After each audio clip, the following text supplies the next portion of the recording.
Tonight, we explore the incredible story of Grigori Rasputin, the mystic who held the fate of an empire. Now, go ahead and get comfortable. Let your head sink gently into your pillow and allow your shoulders to relax. There is nothing else you need to do right now except breathe and listen. I wonder where you're tuning in from. Is it late evening in your part of the world? Or are you just starting your day, stealing a quiet moment before your perfectly organized chaos begins? Either way, you are most welcome here.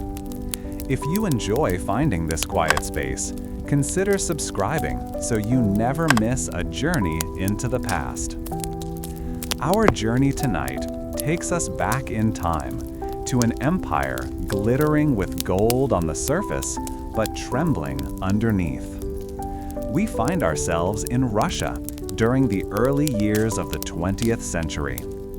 It is a world of sprawling palaces and humble villages, a place where age-old faith meets radical new ideas.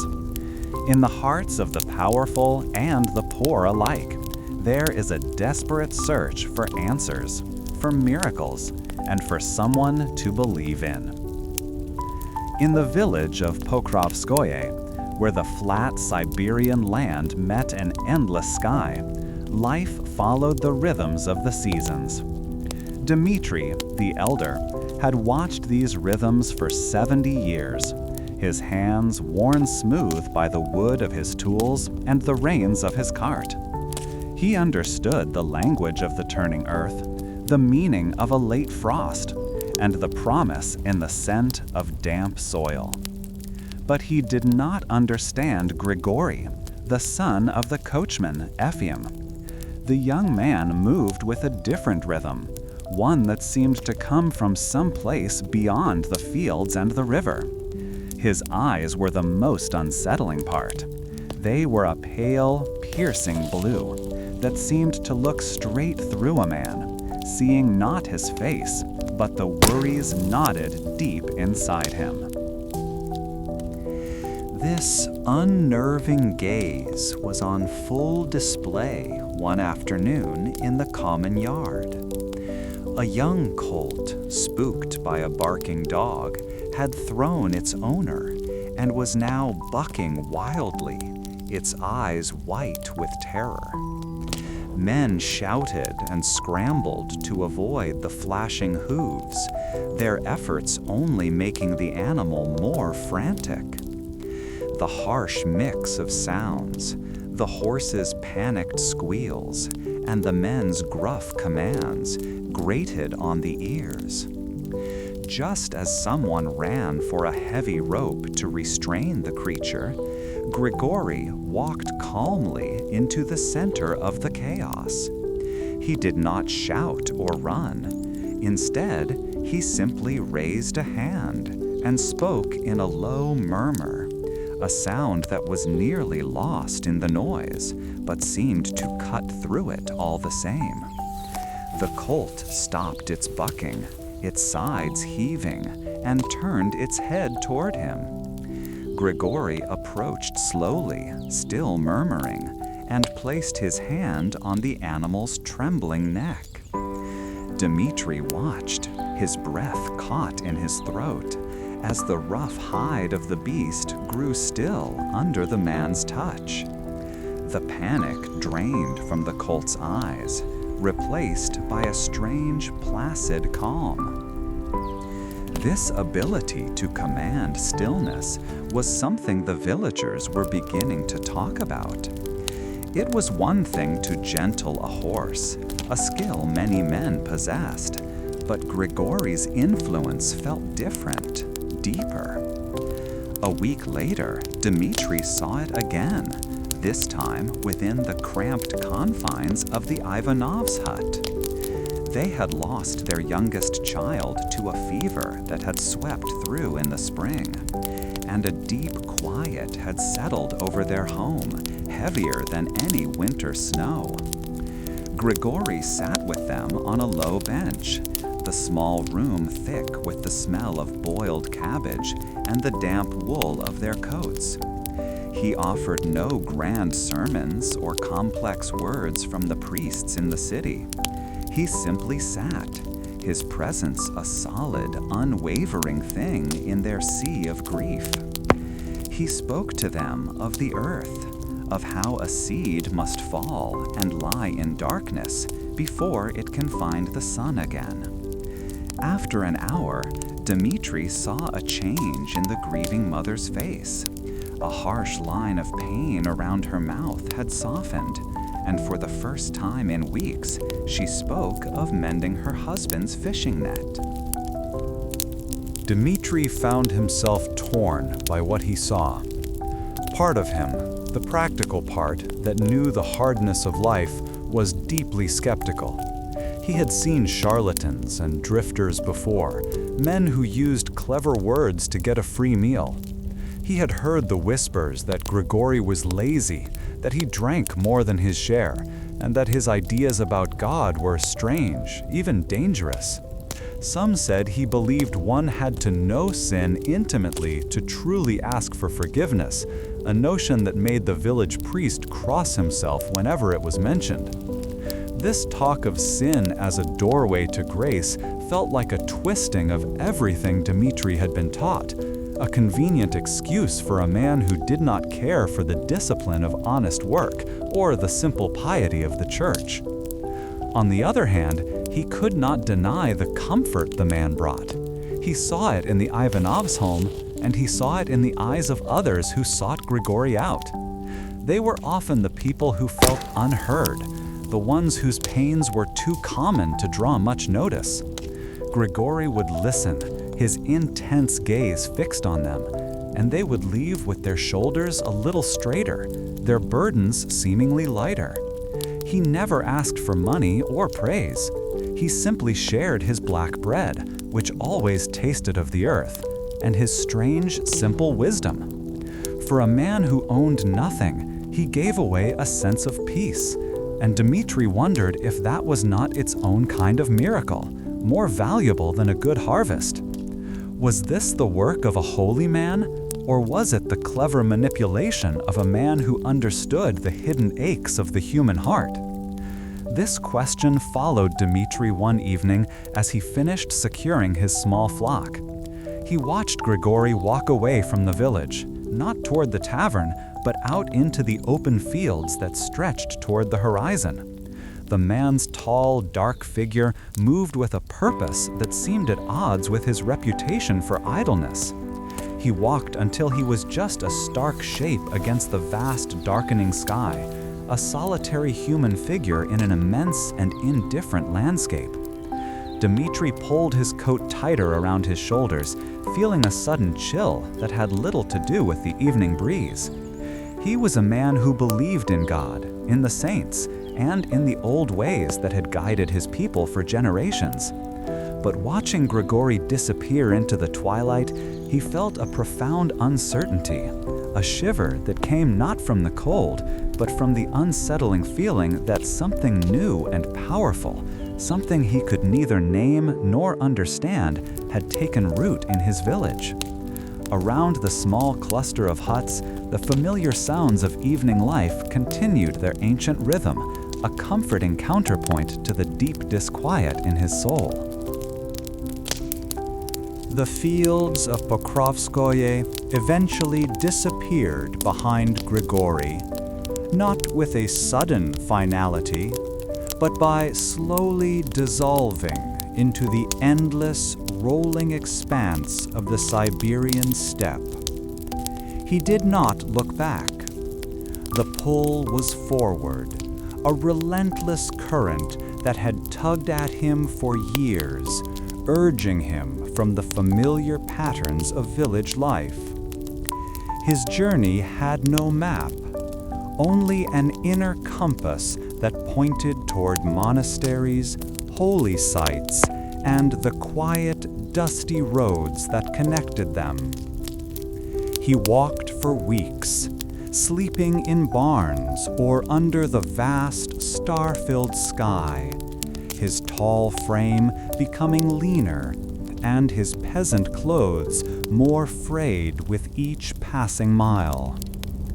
The people he met saw only a wanderer, another pilgrim seeking salvation. But when they looked into his eyes, they often fell silent, unsettled by the fierce intensity they found there. This long path eventually led him to the stone walls of a monastery nestled in a river valley, a place of profound quiet and rigid order. Here, a young monk named Mikhail followed a life dictated by the ringing of bells. His days were a precise sequence of prayer, chanting, and the careful copying of sacred texts. The world for Mikhail was contained in the scent of melting beeswax, the cool smoothness of worn stone beneath his fingers, and the intricate, unchanging beauty of the Church Slavonic language. He understood God through ancient words and the disciplined rituals passed down through generations. His faith was a fortress built of scholarship and tradition, with high walls to keep out the messy, unpredictable world of men. When the pilgrim named Grigori arrived, covered in the dust of the road, Mikhail saw him as another soul to be fed and sheltered before being sent on his way. The abbot, a man whose piety was as starched as his robes, instructed Mikhail to take bread and water to the visitor. They sat on a simple wooden bench in the cloister garden, the ordered rows of herbs a stark contrast to the wildness of the man before him. Grigori took the loaf of coarse black bread, broke it with his calloused hands, and offered half to the young monk. Mikhail accepted, and the taste surprised him. It was dense and sour, with the flavor of the dark earth itself. It was nothing like the blessed but nearly tasteless wafers of communion. This bread felt life, a nourishment that was immediate and real. Grigori began to speak, not of scripture or of the church fathers whose works Mikhail spent his days transcribing, but of things the monk had never considered holy. He spoke of finding God in the steam rising from a horse's back on a frosty morning, of hearing a divine whisper in the rustle of birch leaves, and of feeling grace in the honest sweat of a farmer. He even spoke of sin, not as a stain to be endlessly scrubbed away through penance, but as a valley one must walk through to truly understand the height of the mountain of forgiveness. To Mikhail, whose entire life was dedicated to avoiding sin, this was a bewildering and dangerous idea. He found himself torn between the established doctrine he had sworn his life to and the undeniable power of this strange man's words. The young monk brought his confusion to the abbot, who listened with a frown of disapproval. The abbot dismissed the pilgrim as a chlist, one of the wandering fanatics who practiced a faith of wild emotion rather than disciplined thought. He warned Mikhail that such men were a temptation, their simple words a trap for the unschooled. And yet, Mikhail could not shake the feeling that Grigori's raw, physical faith held a truth that the monastery's echoing chants and ancient books could not capture. He began to question whether his own meticulously constructed fortress of belief had somehow locked God out rather than securing him within. Was it possible that this unkempt peasant, who smelled of the road and spoke like a farmer, possessed a deeper spiritual sight than the learned men who had been his teachers. Grigori did not stay long. He thanked the monks for their hospitality and continued his pilgrimage, his tall figure once again a solitary shape against the horizon. But he left behind a crack in the stone walls of Mikhail's certainty. The story of the strange wanderer, however, did not end at the monastery gates. His reputation began to travel along the same roads he did, passed from one traveler to another. Tales of his hypnotic gaze, his simple yet profound wisdom, and his ability to soothe troubled souls spread through the provinces. These stories were carried in letters and whispered conversations, eventually making their way from the dusty countryside to the gilded drawing rooms of St. Petersburg. In the capital, society was always hungry for something new, a fresh diversion from the endless cycle of balls and operas. Two sisters, the Grand Duchesses Militsa and Anastasia, known for their fascination with mysticism and the occult, heard these whispers. They were intrigued by the idea of a raw, authentic holy man from the heart of the Russian soil, a figure completely unlike the polished political priests who frequented the court. They sought him out, and soon the peasant from Pokrovskoye found himself being introduced into the highest circles of imperial society, a world of silk, porcelain, and whispered intrigue. He was a jarring presence in those opulent rooms. One evening, in a salon shimmering with the light from a dozen crystal chandeliers, he stood surrounded by women in French gowns and men in immaculate uniforms. The delicate fragrance of Parisian perfume mingled with the faint, earthy scent of his unwashed peasant clothes and the leather of his worn boots. He did not try to blend in. Instead, he held the small, captive audience with his stories of Siberia, of God, and of the simple truths he had learned on the road. He spoke with a peasant's accent, his grammar rough, yet the aristocrats leaned in, captivated by the sheer force of his presence. Among them was Anna Verubova, a lady-in-waiting and the Tsarina's closest confidant. She was a deeply devout woman, but her life was shadowed by a quiet anxiety that no priest had been able to ease. She watched Grigori, expecting to see a fraud, a clever actor playing a part. But as he spoke, she felt the weight of his stare, and it seemed to see past her gown and her jewels directly into the hidden chambers of her heart. He was not looking at her, he was looking into her. It was a feeling so intense she had to lower her own eyes, a warmth spreading through her chest. Later, when he spoke to her individually, he did not offer the usual comforting words she had heard so many times before. He simply looked at her with his pale, piercing eyes and asked what troubled her soul.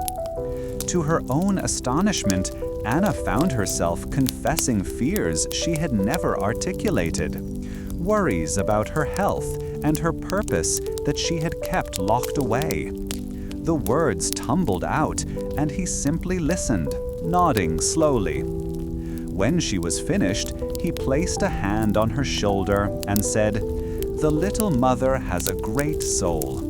God will not abandon it."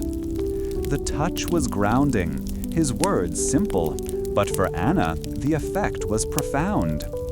A sense of peace, something she had been seeking for years in prayer and confession, washed over her. It felt as though a great weight had been lifted.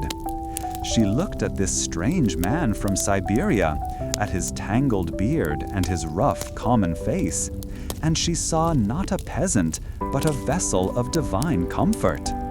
He was everything the polished society priests were not: direct, unadorned, and strangely powerful. In that moment, her skepticism dissolved, replaced by a blossoming and fervent belief. She was a practical woman, not prone to flights of fancy, which made the certainty she felt all the more powerful. She knew she had to tell the Empress about him. The Tsarina, she knew, was desperate, living under a constant cloud of fear for her fragile son, the heir to the throne. The finest doctors in the empire had been unable to help, their science powerless against the boy's mysterious illness. Perhaps, Anna thought, the answer was not to be found in science or medicine. Perhaps it lay in a different kind of power altogether. The scent of French perfume still hung in the drawing room, but the more powerful memory that lingered in Anna's mind was the earthy smell of a pilgrim's clothes, as she pondered the strange, unsettling hope that had taken root in her soul. The silence within the Alexander Palace was a thing of weight and substance, a heavy blanket that smothered every sound but the ones that mattered most. In the Tsarevich Alexiei's bedroom, that sound was the boy's small, pained whimper, a noise that cut through the gilded stillness more sharply than any shout. The other sound was the dry rustle of starched coats as the imperial physicians conferred in hushed, urgent tones near the doorway. Dr. Eugene Botkin, a man whose entire life was built on logic and observable fact, felt the familiar knot of helplessness tighten in his stomach. He straightened his spectacles and looked again at the chart in his hand, though he knew the black ink offered no new answers. The words were clinical and precise, but they could not stop the unseen bleeding that was causing the young heir so much agony. Dr. Botkin approached the bed, his movements careful and quiet. He gently pulled back the fine linen sheet, a fabric softer than any he had known before his appointment to the court, to examine the boy's leg. The knee was swollen to a frightful size, the skin a mottled canvas of deep purple and angry blue. When he laid his palm against it, he could feel the intense heat radiating from within, the warmth of blood pooling where it should not be. This was the curse of the family, a flaw carried in the Empress's own bloodline, invisible and relentless. His medical training offered only palliative measures: ice to cool the swelling, immobilization to prevent further injury, and morphine if the pain became too great. These were the tools of management, not of cure, and every person in the room knew it. Consequently, the air was filled not with hope, but with the quiet, orderly process of managing a disaster. From her chair in the corner of the room, the Tsarina Alexandra Fyodorovna watched every movement. Each breath her son took seemed to require a monumental effort, and she felt the strain in her own chest. The room smelled of carbolic acid, a sharp, clean scent meant to convey sterility and control, but to her it was the smell of failure. It was the perfume of powerlessness, a constant reminder that all the might of the Russian Empire could not fix the smallest, most fragile vessel in her child's body. She saw the doctors with their grave faces and their useless charts, and a cold anger began to smolder beneath her fear. They were good men, she knew, loyal and educated, but their knowledge had reached its limit, and her son was still suffering. She twisted a lace handkerchief in her hands, the delicate threads threatening to tear under the pressure. This frustration led her to finally confront the physician directly. "You are doing nothing," she said, her voice low but taut with accusation. Dr. Botkin turned, his expression a careful mask of professional sympathy. He began to explain, once more, the nature of the affliction, the importance of caution, the dangers of unproven treatments. He spoke of science and patience, advising that they must simply wait for the episode to pass. Alexandra listened, but the words felt like pebbles thrown against a fortress wall. He was speaking a language of reason to a mother whose heart was breaking. Her desperation was a living thing, a frantic bird beating its wings inside her chest, and it could not be soothed by calm, rational explanations that ended with the word "wait." This approach felt like a surrender, and she would not surrender her son. Leaving the suffocating quiet of the sick room, Alexandra walked through the endless corridors of the palace. Her soft-soled shoes made no sound on the polished parquet floors, which reflected the light from the towering windows in long, shimmering lines. The portraits of long-dead Tsars and Tsarinas stared down at her with serene, painted confidence from their ornate frames. In these vast, echoing spaces, her personal grief felt both impossibly large and terribly small. Here, she was the empress of all the Russias, a figure of immense power and dignity. But just a few doors away, she was only a mother, helpless and terrified. This contrast between her public role and private reality had never felt so stark, and the weight of it made her movements feel sluggish, each step an effort. It was during this walk that she passed two of her ladies-in-waiting, their heads bowed together in a shared confidence. They fell silent as she approached, but she had already caught the thread of their conversation, a single word that snagged in her memory. Siberian. It was a word she had been hearing more and more lately, spoken in hushed tones by her closest friends, the Grand Duchesses Militsa and Anastasia. They spoke of a man from the distant, frozen east, a simple peasant who was said to possess a great spiritual gift. They called him a starets, an elder, a man of God whose prayers could work wonders. The courtiers who repeated these tales did so with a mixture of awe and fashionable excitement, as if discussing some exotic new entertainment. These whispered stories painted a picture of a man who defied all explanation. Some said he was a holy fool, one of God's innocents. Others hinted he was something more, a prophet with eyes that could see into a person's soul.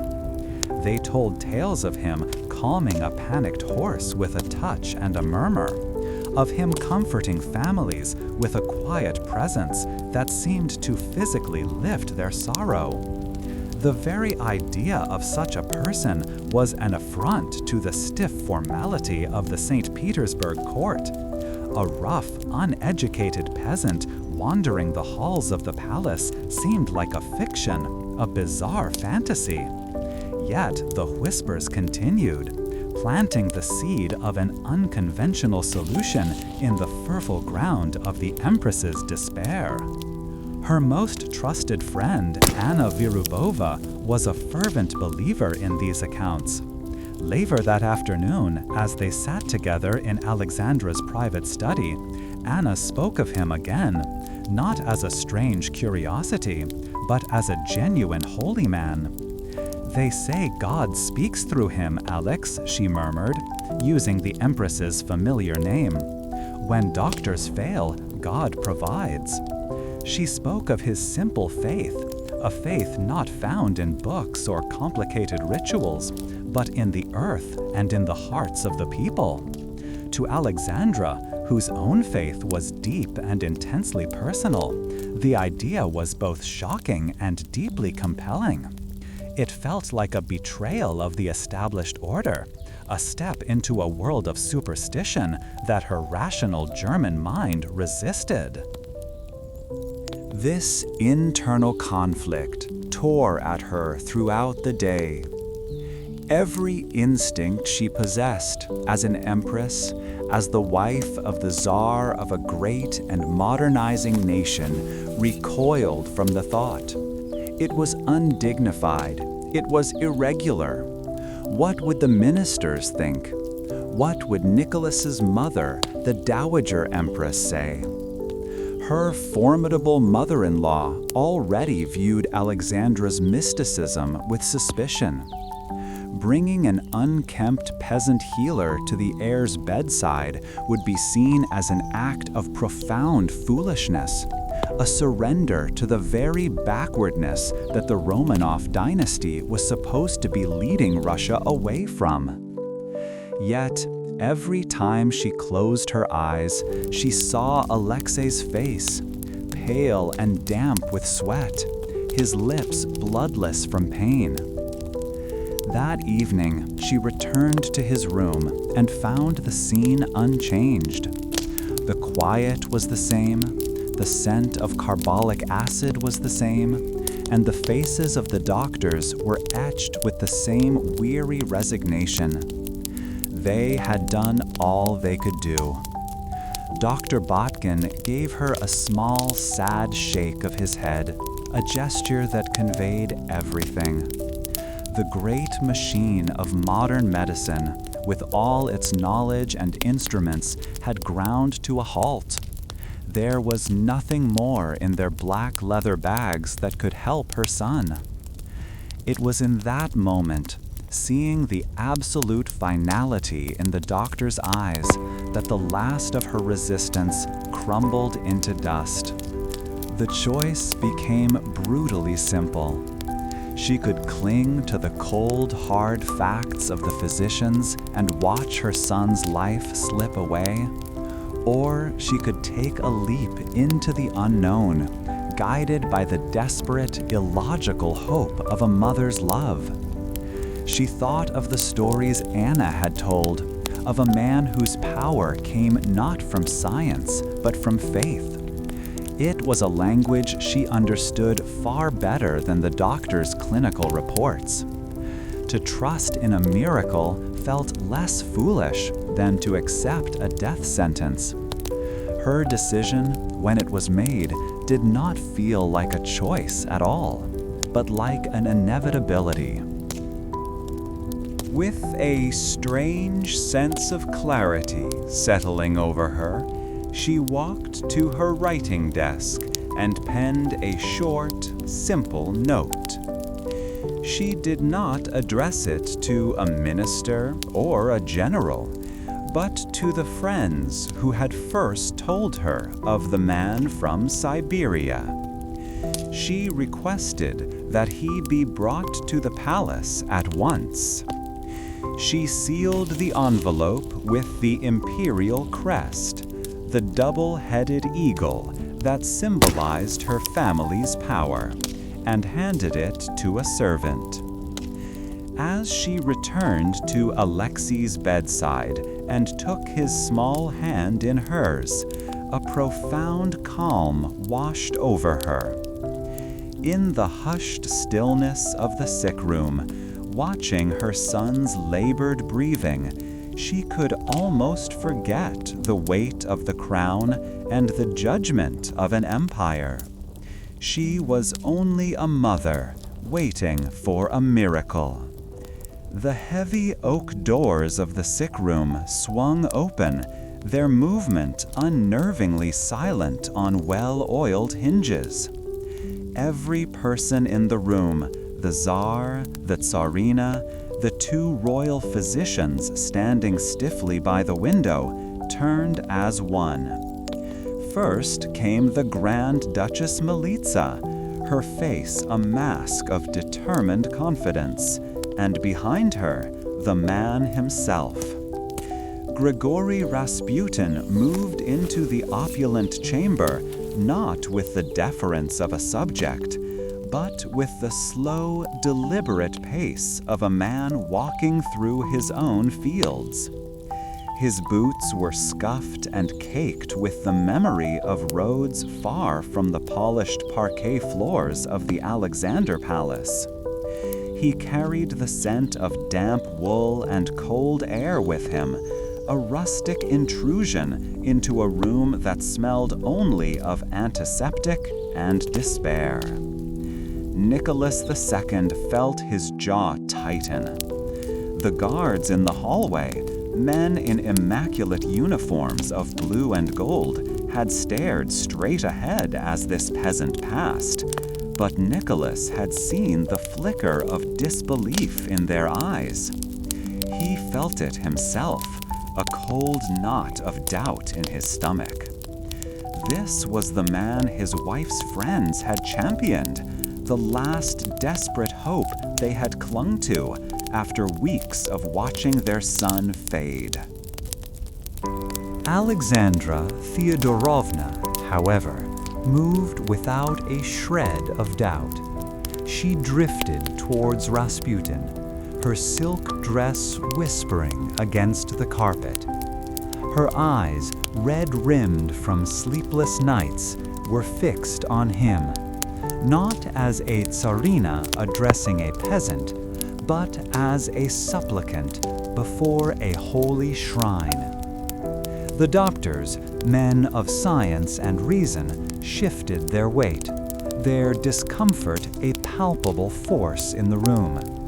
They had applied their cold compresses, administered their morphine, and spoken in low, grave tones of the inevitability of the disease.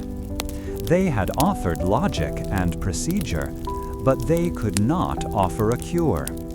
Now they were forced to stand aside for a man who carried no medical bag, who offered no diagnosis, who looked at the suffering child not with clinical detachment, but with an unnerving, penetrating gaze.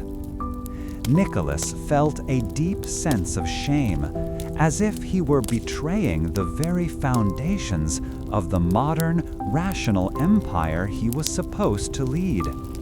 And yet, from the canopied bed came the sound of Alexei's labored breathing, a constant, painful reminder of why this moment had come to pass.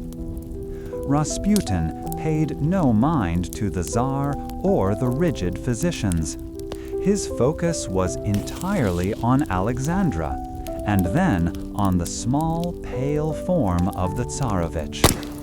He walked to the bedside, the floorboards creaking softly under his weight, and knelt. It was not the bow of a subject to his future sovereign, but the simple, earthy motion of a farmer kneeling in the dirt. He made no grand pronouncements, no theatrical prayers.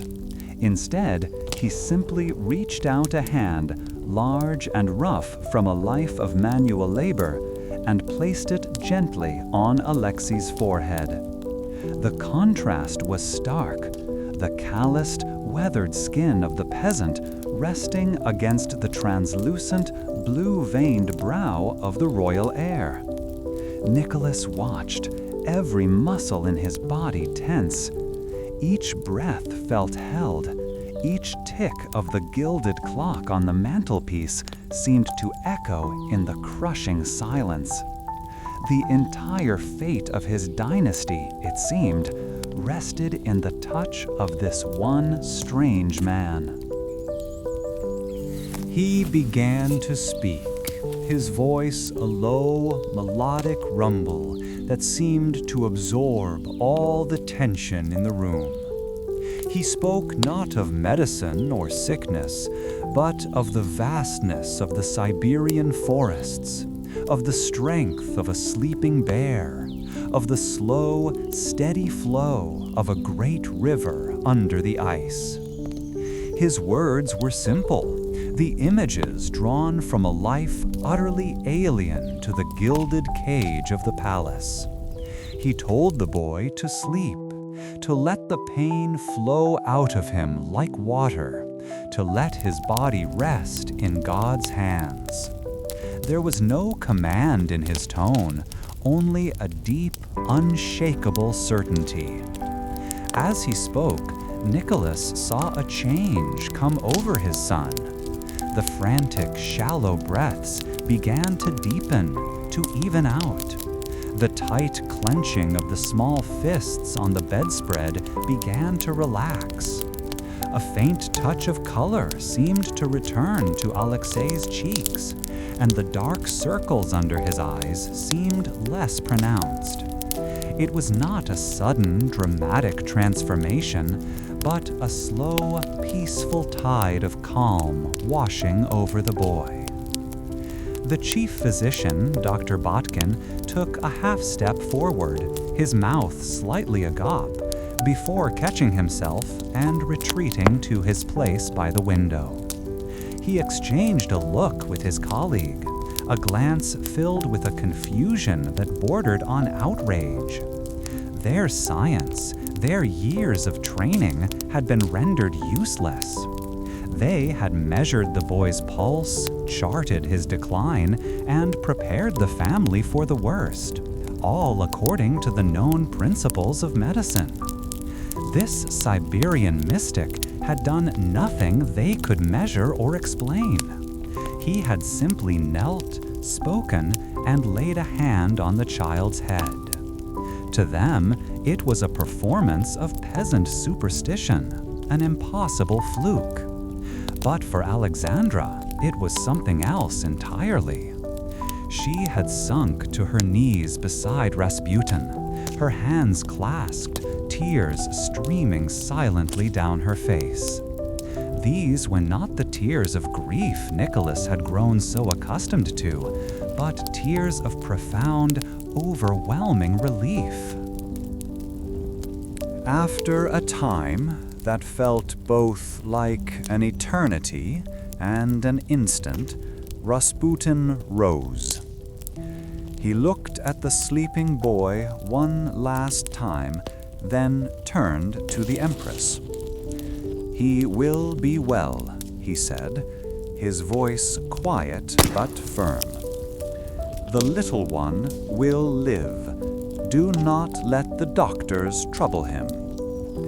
With that, he gave a slight bow towards Nicholas, a gesture that acknowledged his rank but nothing more, and walked out of the room as quietly as he had entered.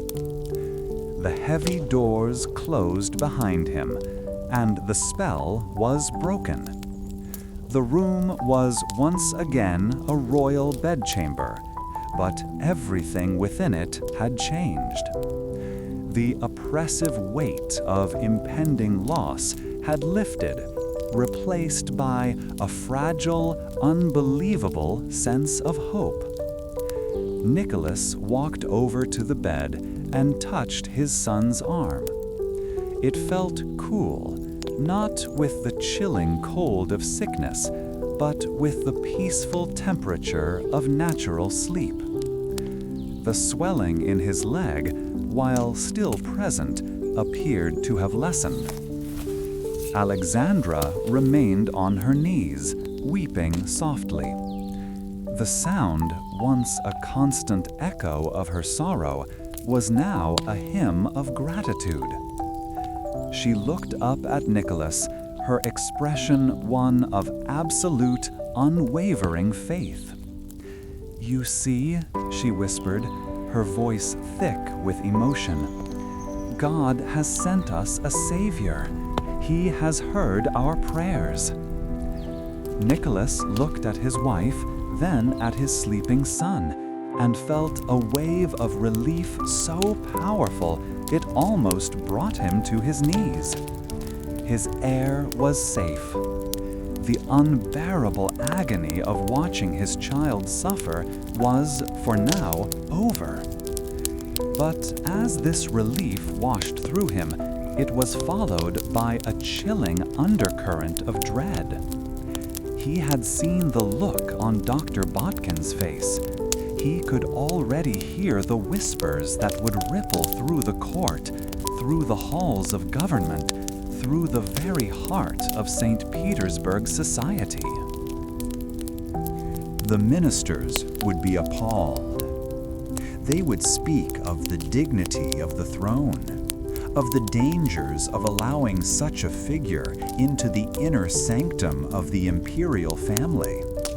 They would warn him that this peasant's influence would be seen as a sign of weakness, of the monarchy's descent into medieval superstition. Nicholas was the autocrat of all the Russias, a ruler meant to guide his nation into a new century of industrial might and political stability. Yet he had just witnessed his son's life seemingly saved not by a modern physician, but by a wandering mystic from the fringes of the empire. The choice to trust this man, a choice born of his wife's desperation and his own powerlessness, now felt like a profound betrayal of everything he was supposed to represent. He felt caught between two worlds, the private world of a grateful father and the public world of a czar whose authority depended on strength and reason. He walked to the window and looked out over the vast manicured lawns of the palace grounds. Everything outside was orderly, rational, and controlled. The guards marched in perfect formation. The gardens were laid out with geometric precision. And the iron gates stood as a barrier between the imperial world and the chaotic reality beyond. Inside this room, however, logic had been turned on its head. A force he could not comprehend had just intervened, solving a problem that the best minds in his empire could not. He wanted to feel nothing but gratitude, to share in his wife's simple, powerful faith. Instead, his relief was tainted by a deep and unsettling premonition. He had opened a door tonight, not just to a healer, but to an influence he might never be able to control. The whispers in the court would grow into speeches in the Duma. The courtiers' skepticism would curdle into the public's contempt. He knew this with a certainty that chilled him to the bone. He had traded a medical crisis for a political one, and he wondered which would prove more damaging in the end. Alexandra saw a man of God who had performed a miracle. Nicholas saw a peasant who now held an unbreakable power over the Empress of Russia, and by extension, over the throne itself. The gratitude in his wife's eyes was a beacon of light, but the imagined murmurs of his ministers were a gathering storm on the horizon. He had saved his son, but he had a terrible feeling he may have just endangered his crown. Alexandra finally rose, her face radiant. She took his hand, her own hand steady for the first time in weeks. "Our friend was sent to us, Nicky," she said, her voice full of conviction. "Everything will be all right now." Nicholas looked into her hopeful eyes and could not bring himself to voice the fears that were already taking root in his mind. He simply nodded, a sovereign trapped by a father's love. He felt the weight of his empire on his shoulders, a weight that suddenly felt heavier than ever before. The relief in the room was real. The boy's peaceful sleep was a fact. But the pragmatic ruler inside him could not silence a single persistent question. At what cost? The silence in the room was no longer one of dread, but of quiet reverence. The physicians eventually packed their bags and departed, their faces impassive, but their bewilderment clear. For them, a law of nature had been violated. For Alexandra, a law of God had been fulfilled. For Nicholas, the lines between the two had become dangerously blurred.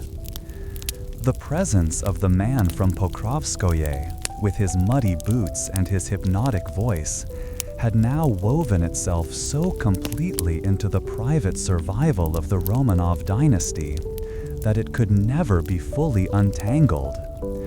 The shadow had fallen over the throne, and it promised to be a long one. The great hall of the Tauride palace was a chamber of echoes, a place where a single voice, if pitched correctly, could command the attention of hundreds. Pavel Milyukov sat in his usual place, the worn velvet of the chair a familiar comfort against his back. He was a man of books and reason, a historian who believed in the steady forward march of progress. Yet he found himself in a nation seemingly determined to walk backward into a fog of superstition. Around him, colleagues spoke in low, urgent tones, their words lost in the general hum of the assembly. He adjusted his spectacles, the metal cool against his skin, and focused on the document in his hands, a dry report on munitions shortages. The numbers were grim, a testament to mismanagement that felt less like simple incompetence and more like a deliberate, guided decay. His focus was broken by a colleague, Alexander Guchkov, who slid into the adjacent seat with a heavy sigh. Guchkov, a man built for industry and not the delicate art of politics, did not bother with pleasantries. He smelled faintly of expensive cigars and frustration. "Another one," Guchkov muttered, his voice a low rumble. "Sturmer is out. They say Protopopov is next for the Interior Ministry, at the suggestion of our friend, of course." The title was delivered with a particular sneer, a verbal poison dart aimed at the absent peasant who now seemed to hold more sway than all the collected men in this grand hall. Milyukov felt a familiar tightening in his chest. It was a physical reaction he'd grown accustomed to, a knot of outrage and disbelief. Protopopov was a man of questionable competence and even more questionable loyalties. Yet his only necessary qualification, it seemed, was the blessing of a Siberian mystic. From the other side, another man leaned over, his face pale with exertion from hurrying across the chamber. He discreetly passed a folded piece of newsprint to Milyukov.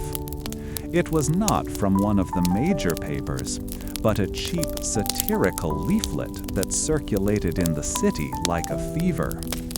Pavel unfolded it carefully. The ink was coarse, smudging slightly on his fingertips.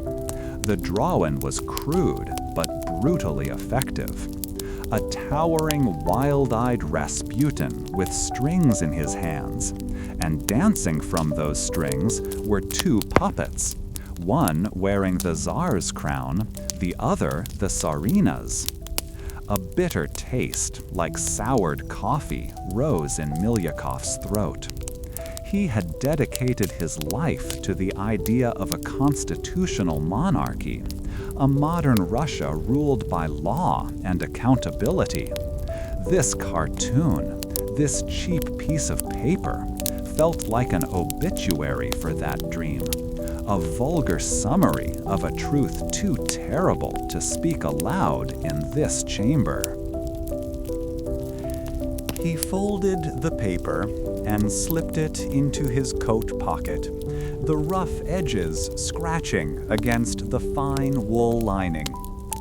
The gesture felt secretive, as if he were hiding evidence of a national crime. Later that evening, as the session dragged on under the pale glow of the electric lamps, the conversations turned from official business to the whispers that now defined political life in Petrograd.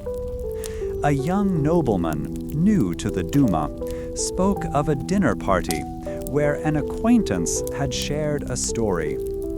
He described seeing Rasputin in a notorious tavern, surrounded by admirers and singers, drinking to excess and boasting of his power over Papa and Mama, his common names for the emperor and empress.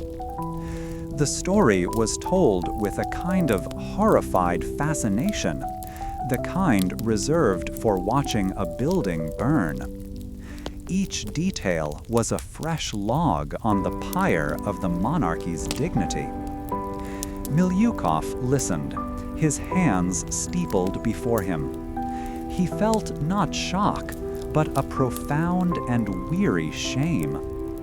These were not the actions of a holy man. They were the drunken antics of a charlatan who had somehow stumbled into the heart of the empire.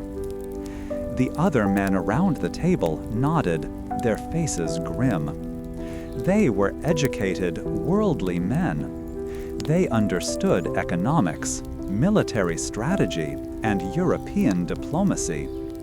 Their minds were simply not equipped to contend with this. It was like asking a watchmaker to fix a flood.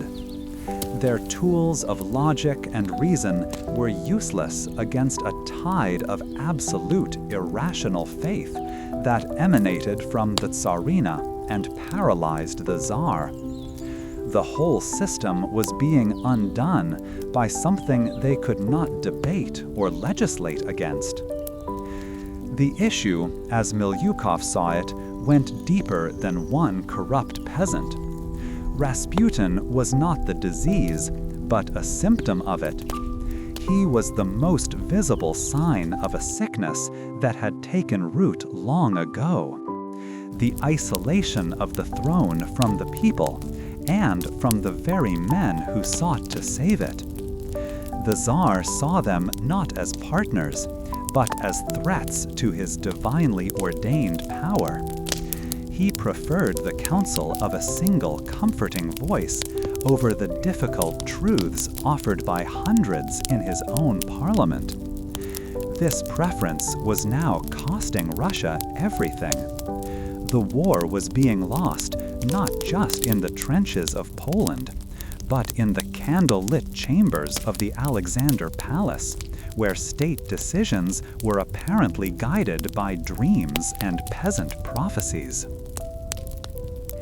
As the debate finally wound down, the sound of papers being shuffled and portfolios being snapped shut filled the hall. Milyukov remained seated for a moment, watching the slow exodus. He felt a profound sense of futility. They would all go home to their warm beds, and the man from Pokrovskoye would continue his work, dismantling their country one disastrous appointment at a time. A question had been forming in his mind for weeks, a dangerous and simple question that cut through all the complexities of law and politics. Standing now, the weight of the long day settling in his shoulders, he knew he would have to ask it from the rostrum soon. He would have to stand before this assembly and the whole of Russia and demand an answer. Was this catastrophic failure of government the result of stupidity, or was it treason? He walked out of the Tauride palace into the cold night. The air was sharp, and his breath formed a small cloud before him. The city was quiet, but it was a restless quiet, the kind that precedes a storm. He thought of the soldiers at the front, freezing in the mud, without enough rifles or shells to fight a modern war. He thought of the women in the bread lines, their patience wearing thinner with each passing day. They were all being sacrificed, he believed, for the sake of one woman's desperate faith and one man's hypnotic hold. The problem was clear, but the solution felt impossibly out of reach. As Pavel Milyakov prepared for another night of restless thoughts, the distant, rhythmic clang of a streetcar on its tracks offered a small, mechanical comfort in the sprawling silence of the city. In the sunlit drawing room of Countess Golovina, the delicate clinking of porcelain teacups provided a gentle rhythm to the afternoon. Young Countess Sophia held her cup and saucer with practiced ease, the fine china warm against her gloved fingers. She watched Grigori Rasputin, who sat not on a delicate salon chair, but on a sturdy stool brought in specially for him, his large frame looking out of place amidst the gilded furniture and silk wall coverings. He spoke of God's love, not in the carefully structured phrases of the city's priests, but in simple, earthy stories from his village. His voice was a low rumble, yet it filled the room, quieting the usual rustle of satin and whispered conversations. Sophia felt a familiar sense of peace settle over her, a quiet that silenced the anxieties that so often echoed in her mind. He spoke of forgiveness as a great river, wide enough to wash away any sin, no matter how dark. His eyes, intense and pale, seemed to look directly into her, past the layers of her dress and the rules of her upbringing, and see the genuine fears she held within. This profound feeling of being understood was what drew Sophia and so many women like her to these gatherings. While their husbands and fathers discussed politics and the Duma or finances at their clubs, Rasputin spoke to their spirits. He did not care for titles or wealth. He cared for the state of one's soul, and he assured them that even the most troubled heart could find grace. A woman next to Sophia, whose son had been ill, dabbed at her eyes with a lace handkerchief as Rasputin finished a story about a lost sheep. The mingling scents of French perfume and the faint, clean smell of the man's peasant wool created a strange but not unpleasant combination in the room. For Sophia, he was Father Grigori, a window to a faith that was more real and more comforting than anything she had ever known. His presence made the polished, predictable world of the aristocracy feel hollow, while his simple words made the mysteries of God feel close enough to touch. That very evening, however, this sense of spiritual calm was shattered.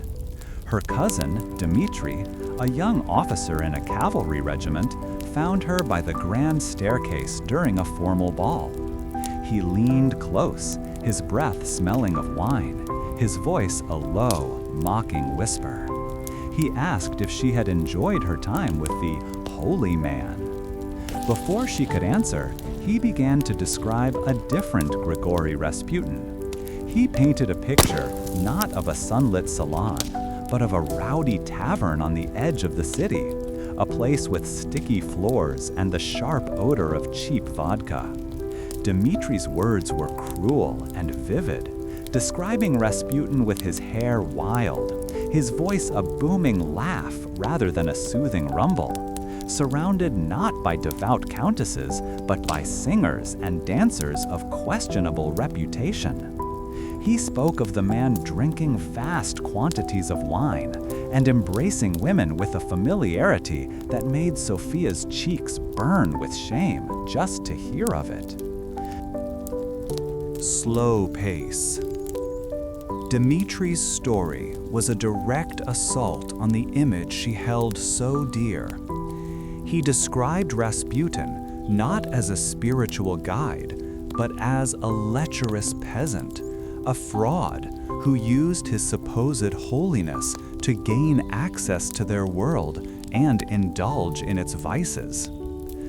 Sophia felt a cold knot tighten in her stomach. The man Dmitri depicted was a monster, a creature of pure appetite who mocked everything she and her friends believed him to be. She tried to dismiss it as bitter gossip, the kind of slander that always followed those who grew too close to the imperial family. Yet Dmitri's sneer was filled with such certainty, and his details were so specific that she could not easily push them away. He told her that Rasputin preached that sinning was necessary to truly appreciate forgiveness, a strange and unsettling idea that felt dangerous and wrong. Later that night, alone in her room, Sophia tried to pray. She knelt on the soft aubusson carpet, the familiar weight of her small silver cross cool in her hand. But the words of her prayers would not come. Instead, her mind was a battlefield where two entirely different men fought for control. One was Father Grigori, his gaze full of wisdom, speaking of divine love as porcelain cups clinked softly in a quiet room. He was a comfort, a rock in the swirling currents of her life. The other was the Rasputin from her cousin's tale, a wild, drunken figure in a smoky tavern, his laughter coarse, his hands grabbing at a serving girl. This man was a disgrace, a walking scandal who threatened the very foundations of the society she knew. She struggled to understand how both could be the same person. Was one a lie? Or, more confusingly, could both be true? Her aristocratic upbringing had taught her a world of clear lines.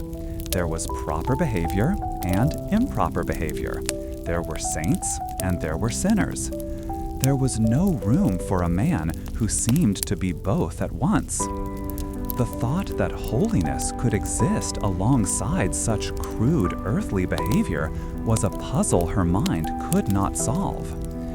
She remembered his words about the river of forgiveness, and for the first time, she wondered if he spoke of it so often because he himself waded so deeply into the waters of sin. The confusion was a physical ache, a pressure behind her eyes that made focusing on the icon before her impossible. This conflict was not hers alone. Throughout the drawing rooms and ballrooms of St. Petersburg, the name Rasputin divided families and ended friendships. To some, he was a true holy man, a starets, a spiritual elder, whose connection to God was so profound that he was beyond the petty rules of society. These followers, often women, like Sophia, who felt unheard and spiritually empty, saw his peasant roughness as a sign of authenticity. They believed his strange teachings on sin were a higher form of wisdom, something that their polished, educated minds were too constrained to grasp. They saw his access to the Empress not as a political threat, but as proof of his divine mission to protect the throne and the holy heir. To them, the stories of his drinking and womanizing were either malicious lies or the unimportant eccentricities of a man truly touched by God. To others, however, particularly the men of the aristocratics and the politicians of the Duma, Rasputin was a symbol of national decay. They saw a debauched, uneducated peasant manipulating a desperate empress, and, through her, the Tsar himself. The rumors of his behavior were, in their eyes, undeniable proof of his corrupting influence. They could not reconcile the image of a man of God with the reports of drunken brawls and scandalous affairs that were becoming the talk of the capital. For them, it was simple. A man who acted in such a way could not be holy. His presence in the palace was not a blessing, but a stain on the honor of the monarchy, and a grave danger to the stability of the Russian Empire, especially with the Great War against Germany consuming the nation's strength and resources. This deep division created an atmosphere of suspicion and intrigue. At social gatherings, people would watch each other carefully, trying to discern who was a friend of Rasputin and who was an enemy. A careless word of support could lead to being ostracized by one faction, while a critical remark could close doors to circles close to the Empress. The two opposing views of the man seemed to exist in different realities, with no common ground between them. One group saw a savior, the other saw a sinner, and neither could comprehend how the other could be so blind. The debate was not just about one man's character, it was about the soul of Russia itself, whether it would be guided by faith and mystery, or by reason and modern European order. For Sofia, caught in the middle, the turmoil was deeply personal. Her faith in Father Grigori had been a quiet sanctuary, a private source of strength. Now, that sanctuary had been invaded by doubt. She thought of the Tsarina, a woman of immense piety, and wondered how she could place such complete trust in him if the terrible stories were true. Could the Empress, in her sheltered world, be unaware of his other life? Or did she know, and, for reasons Sofia could not fathom, simply not care? The questions spun in her mind, offering no peace, only more confusion. The two images of Rasputin continued to swim before her eyes: the gentle guide and the leering drunkard. The struggle to reconcile them had left its mark, but in the grand, glittering world of Imperial St. Petersburg, life and its endless obligations moved on. The young noblewoman Sofia's world had fractured into two irreconcilable pieces. One held the gentle, holy man who spoke of God's love in sunlit drawing rooms, his voice a balm to her troubled spirit. The other held the drunken peasant from the tavern, a figure of gossip and scandal, whose rumored excesses made her cheeks burn with shame. She clutched the small carved cross he had given her, its wood worn smooth, and wondered if a man could truly hold both heaven and hell inside him. Her confusion was a small, quiet reflection of the deep division spreading through the salons and drawing rooms of St. Petersburg, a city that could no longer decide if Grigori Rasputin was its savior or its most damning symptom of decay. This very uncertainty, however, was a luxury the rest of Russia could no longer afford. Hundreds of miles to the southwest, the year 1915 had ground all such delicate questions into mud and desperation. For Dmitri, a young soldier from a village not so different from Rasputin's own, the world had shrunk to the width of a packed cattle car. The jolting rhythm of the train was a constant, unwelcome companion, a rough shudder that worked its way up from the tracks and into his bones. He leaned his head against the rough wooden planks, the vibrations a dull headache behind his eyes.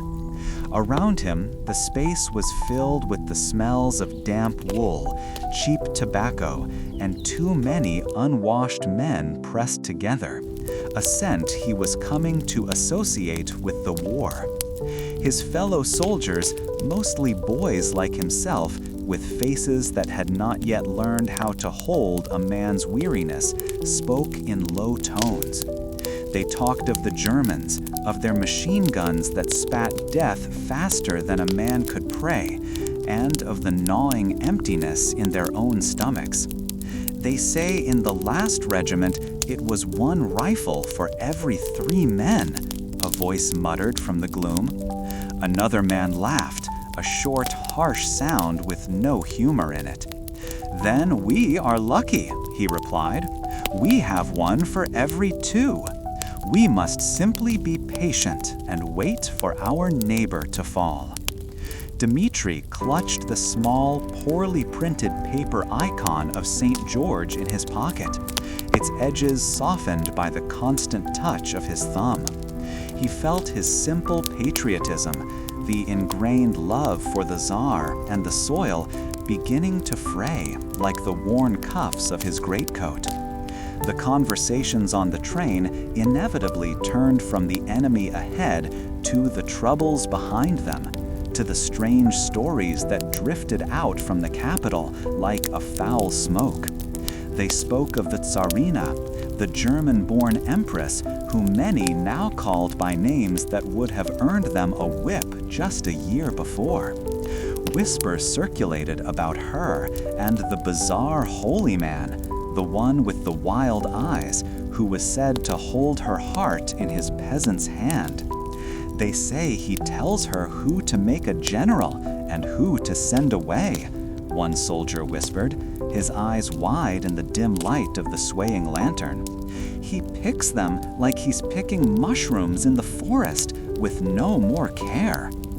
This talk made Dmitri's stomach clench. He had been raised to believe the Tsar was God's chosen, his authority absolute and pure. The idea that this sacred power was being guided by an unkempt wanderer felt like a deep and personal betrayal, a mockery of the sacrifice he and millions of others were being sent to make. When the train finally disgorged them near the front, the rumors and whispers were replaced by a much harder reality. The chill of the autumn mud was a living thing, a cold, greedy presence that seeped through the worn leather of his boots and seemed to suck the warmth from his very bones. The trenches were not the neat, orderly ditches he had imagined from the recruitment posters, but chaotic, sagging wounds carved into the earth, half filled with murky water that smelled of rot and iron. Here, the grand strategies of generals and the whispered advice of mystics meant nothing. Survival was a matter of keeping your head down and trying to stay dry, a task that proved impossible as a steady, weeping rain began to fall, turning the whole world into a sea of gray sludge. Days blurred into a miserable routine of watchfulness and waiting. The gnawing hunger from the train became a constant, dull ache in his belly. His ration was a chunk of coarse black bread, so dense and heavy it felt like a stone in his hand. It tasted of sawdust and faint bitterness, a flavor he shared with his new friend, a quiet boy named Alexei from a town near Kiev. They would break the bread together in silence, the act a small ritual of solidarity in the vast indifference of the war.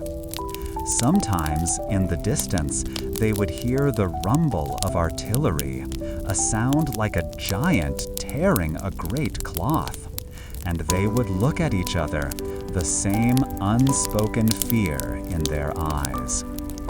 Dmitri wondered if the Tsar, in his golden palace, could even imagine a cold and a hunger like this. He tried to hold on to his faith, but it was a slippery thing, hard to grasp when his hands were numb and his stomach was empty. Slow pace. One afternoon, a mail sack arrived, a rare and precious link to the world they had left behind. Dmitri's hands trembled as he recognized the neat, careful script of his sister Anna. He found a relatively dry spot against the trench wall and carefully unfolded the thin pages. Her letter began with news of the family, but the cheerful tone soon faded. She wrote of the endless lines for bread in Petrograd, how the women would stand for hours in the biting wind, only to be told the bakers had nothing left. Her words painted a picture of a city growing thin and angry, its patience wearing away like the soles of its shoes. The people's anger, she wrote, was no longer quiet. They were beginning to shout in the streets, and the names they shouted were the Tsarina's and that of her dark-clothed friend. As he read, Dmitri could almost hear his sister's voice, strained with worry. Her writing, usually so perfect, was smudged in one place, a small, blurred mark that looked suspiciously like a teardrop. He felt a surge of helpless anger. He was here in this freezing mud, supposedly to protect his home, his family, and his country. Yet the greatest threat seemed to be not from the Germans across the field of churned earth, but from within. The incompetence was a poison, starting at the very top and seeping down through every level of command, until it reached him in the form of sawdust bread and a rifle that might have been used by his grandfather. The foundation of his world, his belief in the sacred order of things, was crumbling with every word he read. The letter's final lines delivered the news that was spreading like wildfire through the army. The Tsar himself, father of the people, had dismissed the Grand Duke Nicholas and was taking personal command of the army at the front. A corporal read the official proclamation aloud to Dmitri's unit, his voice full of forced confidence. The Tsar was coming to lead them to victory. Some of the men cheered, their faces briefly illuminated by a flash of hope. The little father was with them. But Dmitri watched the older soldiers, the veterans of the disastrous Japanese War a decade earlier. He saw them exchange glances, a weary, knowing look that spoke volumes. They did not cheer. This decision, which the men were told was a display of great leadership, felt profoundly wrong to Dmitri. He remembered the whispers on the train, the stories of the Empress and Rasputin urging the Tsar to take command. It did not feel like a strong, calculated move by a great leader. It felt like a desperate gamble, the choice of a man isolated from his people, listening only to the fervent prayers of his wife and the strange pronouncements of her mystic. A ruler's place was in the capital, holding the nation together. A general's place was at the front. By trying to be both, the Tsar was abandoning his most important role, leaving the government in the hands of the very people the nation trusted least. In the days that followed, a new kind of cold settled over Dmitri, one that had nothing to do with the weather. It was the chill of a faith dying. His patriotism, once a warm and simple fire, was now just a pile of cold ashes. He still held his icon, still went through the motions of his duty, but the meaning had gone out of it. He was no longer fighting for a holy Tsar or a glorious empire. He was fighting to survive, to protect Alexei beside him, and for the fading memory of a home that seemed to be tearing itself apart. The whispers about the dark forces at court no longer sounded like treasonous gossip. They sounded like the plain, bitter truth. As the first pale light of dawn touched the frost on the trench wall, casting long, skeletal shadows across the mud, Dmitri found a sliver of bleak comfort in the familiar weight of the rifle in his hands. He cleaned it with mechanical precision, his fingers moving over the cold steel with a practiced sureness.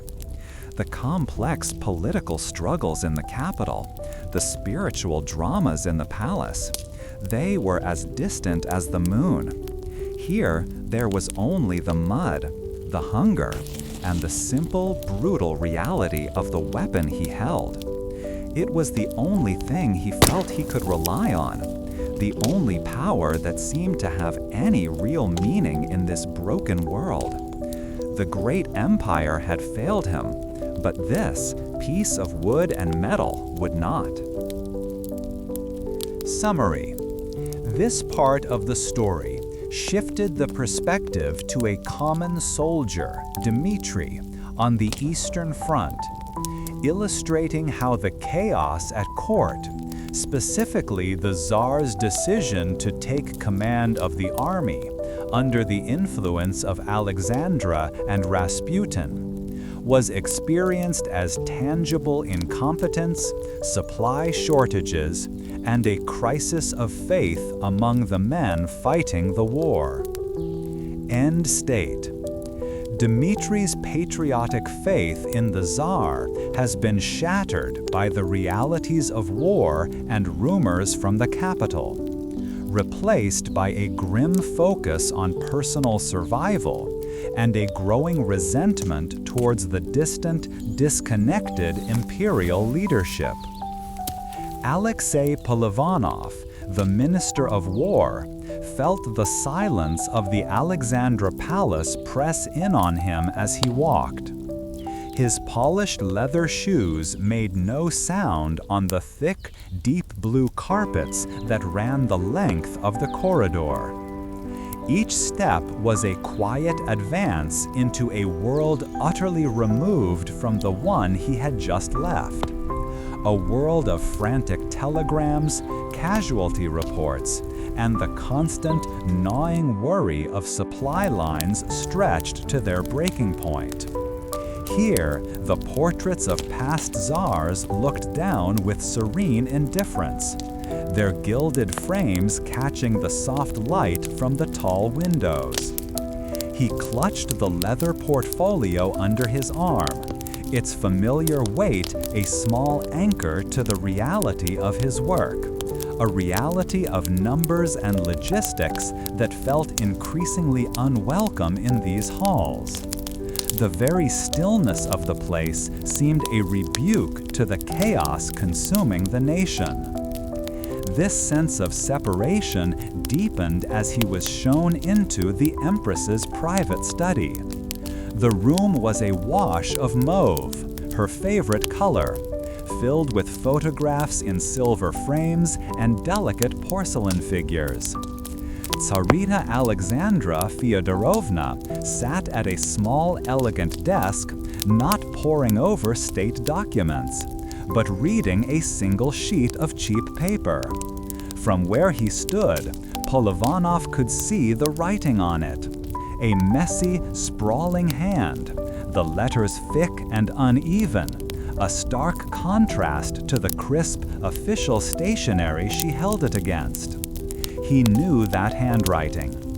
Every minister in the government had come to know and dread it. It was the script of Grigori Rasputin, the man they called our friend. She looked up, her expression one of placid certainty, and the carefully constructed arguments Polivanov had prepared seemed to dissolve in his mind.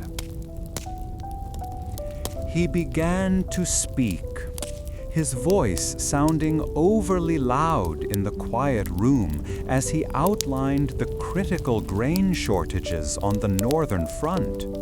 He spoke of procurement plans, of transportation schedules, and of the falling morale among divisions receiving half rations. The papers in his portfolio contained meticulously gathered data, charts, and proposed solutions from the country's best logistical minds. As he spoke, he watched her face, searching for a flicker of understanding, of urgency. Instead, her gaze remained distant, as if his words were mere background noise. She listened with a polite stillness, one hand resting on the clumsy letter, her fingers tracing the crude pen strokes as if they held more weight than his reports of a starving army. When he finished, a profound silence settled over the room once more. Polivanov held his portfolio so tightly that his knuckles ached. The smooth leather a poor substitute for the solid reality he craved. The Empress finally spoke, her voice soft but firm. Our friend writes that we must not worry about such worldly things, Alexei Andreevich, she said, her eyes filled with an unshakable faith. He says the peasants will bring their grain when their hearts are moved by God. We must trust in prayer, not in these schedules. She gestured vaguely toward his portfolio, dismissing decades of military planning and economic theory with a single gentle wave of her hand. The dismissal was not cruel. It was something far worse. It was absolute. In that moment, Polivanov felt the full, crushing weight of his position. He was a minister of a vast empire at war, yet his expertise was meaningless. The real minister of war, of food, of the interior, was an uneducated peasant in Siberia, sending his pronouncements by telegram. Polivanov thought of his predecessor, Vladimir Sokomlinov, dismissed not for incompetence, but for questioning the wisdom of our friend. He saw his own future unspooling before him, a choice between complicity in this madness or dismissal into obscurity while his country burned. The logic and reason that had governed his entire life had no place here. Here, faith was the only currency, and he was bankrupt. As he stood, preparing to take his leave, a low, indistinct sound reached him from beyond the palace grounds. It was a murmur, a deep and distant rumble that the thick walls and layered windows could not entirely erase. It was the sound of a crowd, the collective voice of the people in the Petrograd bread lines. He knew that sound well. It was the soundtrack to his daily journey to the palace. He glanced at the Empress to see if she had heard it, but her face was serene. She was already rereading the letter, a small smile on her lips, lost in the comforting promises it contained. The chasm between her world within these perfumed walls and the world of hungry, angry people outside had grown so vast, he wondered if a bridge between them could ever be built again. He gave a stiff, formal bow, the motion feeling automatic and empty. The portfolio under his arm now felt impossibly heavy, filled not with plans, but with the dead weight of useless facts. He was a man of action, trapped in a fortress of belief, a place where reality was an unwelcome guest. He had come to argue for the army, for the nation, but had found himself arguing against a ghost, a whisper carried over telegraph wires that held more power than any general or minister. His carefully crafted strategies were nothing more than rustling paper in the face of a prophecy. Walking back down the silent, echoing corridor, Polyvanov did not feel anger, but a cold, hollow despair. He had seen the engine of the state, and it was being run not by charts and figures, but by the visions of a mystic. Every appointment, every dismissal, every military strategy was now subject to this invisible, unpredictable influence. Men of competence were being replaced by those whose only qualification was their devotion to Rasputin, a parade of inept flatterers shuffling through the halls of power. The system was not just failing, it was being actively dismantled from within, undone by a mother's desperate love and a peasant's unnerving charisma. He stepped out of the palace and into the biting winter wind. The sudden cold, a shock to his skin. He drew a deep breath, and his throat felt tight, as if the effort of breathing the same air as the rest of the city was too much. The rumble of discontent was louder out here, a constant, threatening hum beneath the noise of the capital. The suffocating tranquility of the palace that surrounded the Empress felt both sacred to her and completely, utterly fragile to him, a glass house in the path of a gathering storm.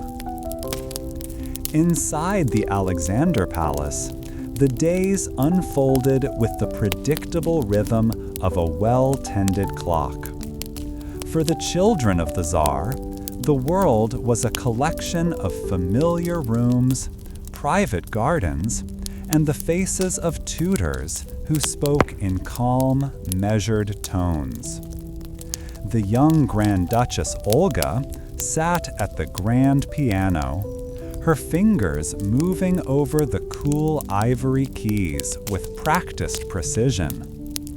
Each note of the classical piece was perfect, an island of order in a world she was slowly beginning to feel was anything but. The polished wood of the piano reflected the tall, sunlit windows, but the light that came through them seemed filtered, as if it had to pass through thick, invisible walls to reach them. Her tutor nodded in approval, his posture straight and formal, a man who believed that structure and discipline were the answers to all of life's disquiet. But for Olga, the precise logic of the music no longer silenced the questions that had started to form in her mind like dissonant chords. This quiet, structured world was often broken by a sound of pure, unrestrained joy, and it almost always came from her younger brother Alexei. A peal of laughter echoed from the Tsarevich's playroom down the long carpeted hall, a sound so full of life it seemed to make the crystal chandeliers tremble. The sound was a signal, a familiar announcement that their friend had arrived. Olga's younger sisters, Tatiana, Maria, and Anastasia, set aside their needlework and books, their faces brightening with an excitement no tutor could ever inspire. The formal air of the schoolroom dissolved instantly, replaced by a current of happy anticipation. They knew that with Grigori Rasputin came stories of the vast Russian countryside, clumsy folk dances, and a kind of attention that was completely different from the respectful distance of the court. He did not see them as imperial highnesses. He saw them as children, and they loved him for it. When they entered Alexei's room, they found him already held aloft by the big man from Siberia. Rasputin's own laughter was a low, booming sound that filled the chamber, his beard untidy and his dark peasant tunic smelling faintly of damp wool and winter air.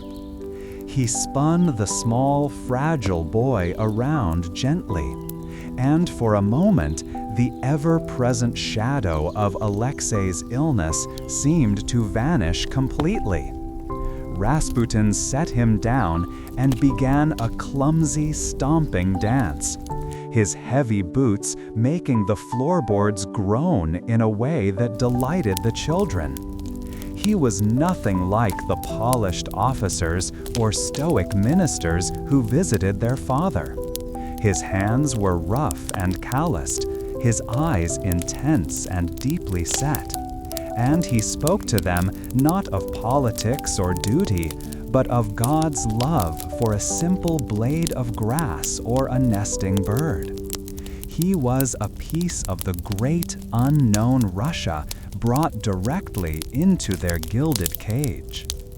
He settled onto a large armchair, which seemed to shrink beneath his frame, and the children gathered at his feet. Anastasia, the most mischievous, tugged on his sleeve, begging for a story. Rasputin smiled, a slow expression that lit up his weathered face, and began to speak of a clever fox in the Siberian forest. His voice was a low rumble, the words simple, the tale filled with the kind of peasant wisdom that was entirely absent from their French and English textbooks. He spoke of faith not as a set of rules to be memorized, but as something to be felt, like the warmth of a fire or the coolness of river water. As he spoke, he absent-mindedly reached out and placed a hand on Alexei's head, a gesture of casual affection that was both a blessing and a promise of protection. In his presence, the world felt simpler, safer, and infinitely more magical. While her siblings were lost in the story of the fox, Olga's gaze drifted past them.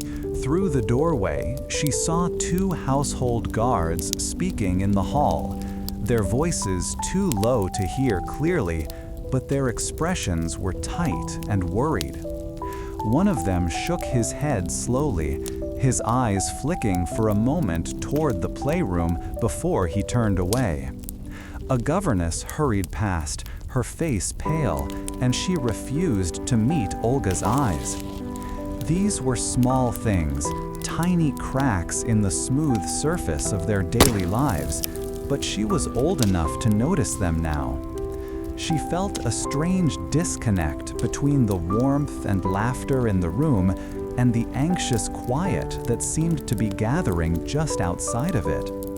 She looked at Rasputin, the man her mother called a saint, and then thought of the guards' troubled faces, feeling a confusion she could not name. Later that afternoon, in her father's study to deliver a message, she saw a newspaper left on a side table. Her parents tried to shield them from the news, but this one had been left open. She saw a crude drawing, an ink sketch of a giant, shadowy monk with mesmerizing eyes, holding her mother and father like puppets on strings. Below it, words she did not fully comprehend screamed from the page, "Dark forces" and "the German woman's rascal." A cold feeling washed over her. The man in the drawing was meant to be their kind, funny friend. The German woman was her own mother. It made no sense. How could the people her father was meant to love and protect think such ugly things? She tried to reconcile the image of the gentle storyteller with this monstrous puppet master, and the two realities could not exist together in her mind. Confused and hurt, she sought out her mother. She found the Tsarina in her private chapel, the air shimmering from the light of dozens of small, flickering candles. When Olga hesitantly asked about the drawing, about the anger she sensed from the world outside, Alexandra's expression hardened, but her voice was soft. "They do not understand, my dear," she said, her hand resting on Olga's shoulder. "The world is full of noise and spite. Our people are simple, and their minds are easily poisoned by wicked men. God sent us our friend to protect your brother and to protect Russia. Our faith in him is our shield." The Empress's conviction was absolute, a wall of certainty against which Olga's small doubts felt weak and foolish. For her mother, there was no conflict, only God's will on one side and the devil's mischief on the other. That evening, the family gathered for their nightly prayers. The golden light from the icon lamps cast a warm glow on their faces, pushing the shadows into the corners of the vast room. Her father's voice led them in the familiar words, a steady and comforting presence. Her mother knelt beside him, her devotion a silent, powerful force. Alexei was quiet and calm, his earlier energy settled into a peaceful reverence. Surrounded by her family, wrapped in the scent of beeswax and the murmur of prayer, Olga felt the safety of their small golden circle. Here, inside this fortress of faith, the angry drawings and worried whispers of the outside world could not reach them. In this room, their world was whole and blessed, and their friend was a holy man, not a monster. But later, alone in the quiet of her bedroom, the feeling of perfect safety began to fade. The orderly, predictable notes of the piano piece she had practiced that morning echoed in one part of her mind, while the chaotic, hateful image from the newspaper scratched at another. She trusted her parents completely, and she loved the man who could make her brother forget his pain and laugh with such abandon. Yet she could not erase the memory of the guard's expressions, or the chill she felt looking at that cruel drawing. She stood by the window for a long time, looking out at the distant lights of Petrograd, a city that felt as far away as the moon. She wondered why the people there, her people, seemed to hate them so much. In the deepening twilight, Olga carried the day's unsettling questions with her into the quiet of her chambers. In a grand palace on the Moika River, where the murmur of the city was silenced by thick stone walls and heavy velvet curtains, Prince Felix Yusupov swirled the dark liquid in his glass.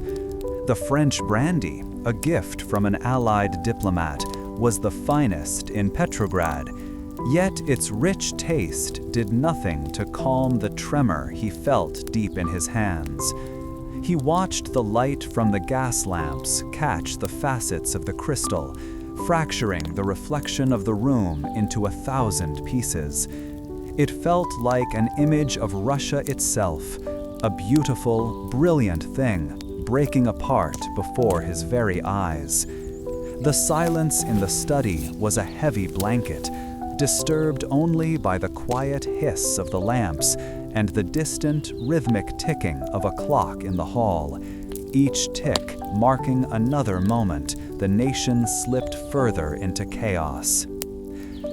This silence was broken by the arrival of his guests.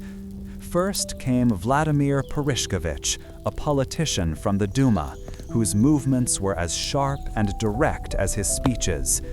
He was not a man for pleasantries, and his face was set in a grim mask of purpose.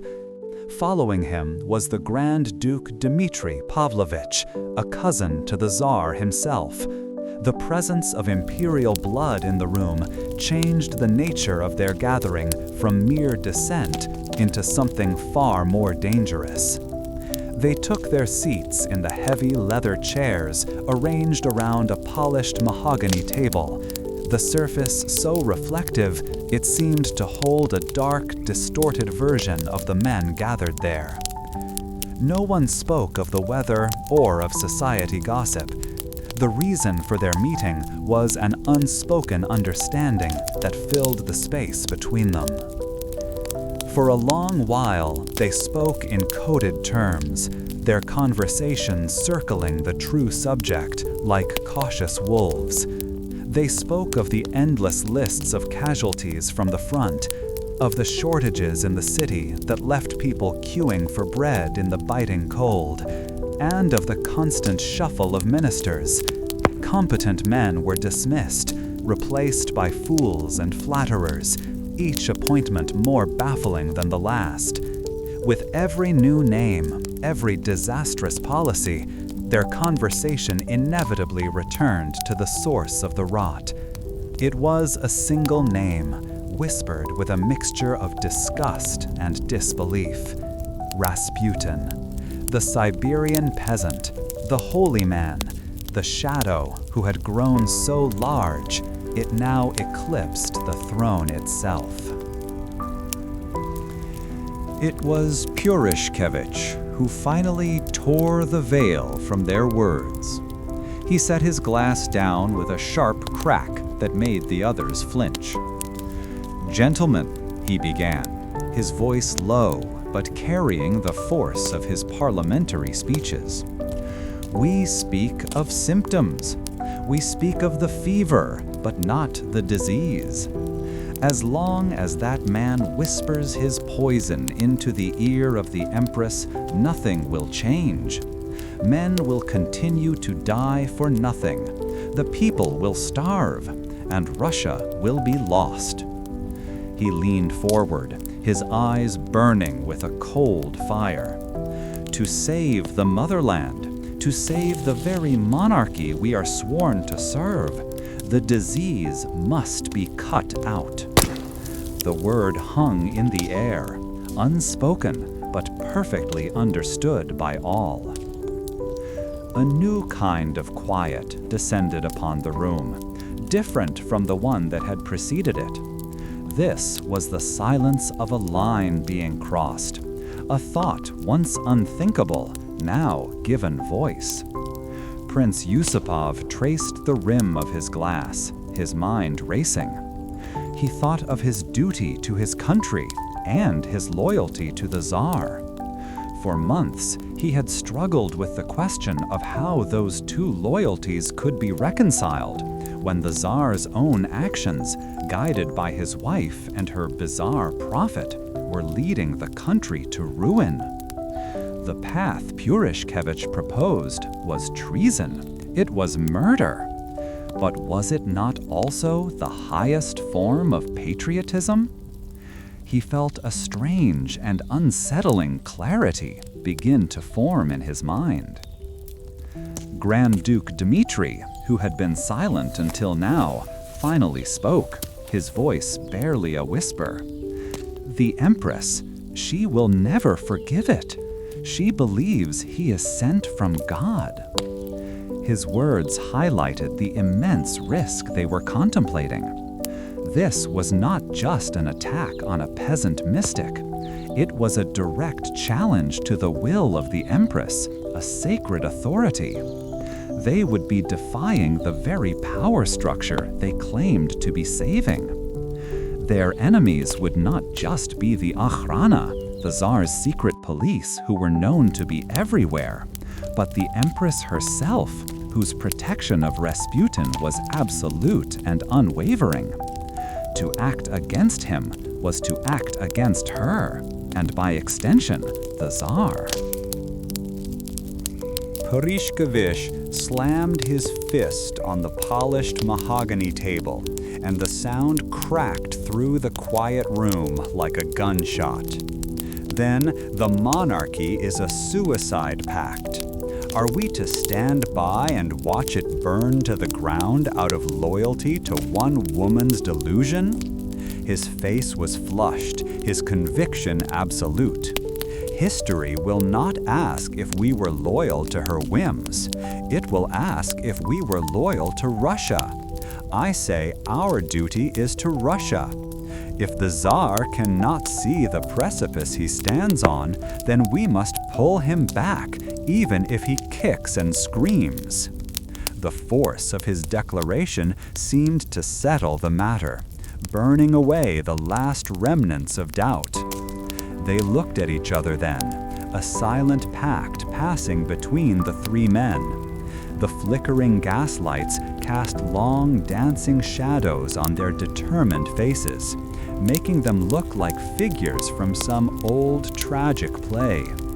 In that moment, they ceased to be just a prince, a politician, and a grand duke. They became conspirators, bound together by a terrible and necessary purpose. The conversation shifted, becoming practical, cold, and quiet. They spoke of methods, of locations, of how to lure the man to a place where no one could protect him. The abstract idea of saving Russia was now being forged into the grim, practical details of a killing. Prince Yusupov offered his own home, the Moika Palace. Its basement rooms were thick-walled and far from the servants' quarters. Sounds would not carry. He described a plan with a host's detached grace, as if planning a dinner party rather than an execution.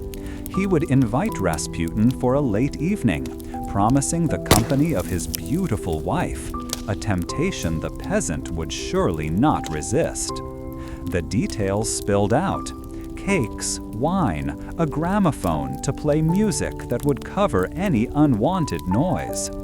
Each element was a piece of a carefully constructed trap, designed by a high-born aristocrat to ensnare a Siberian peasant.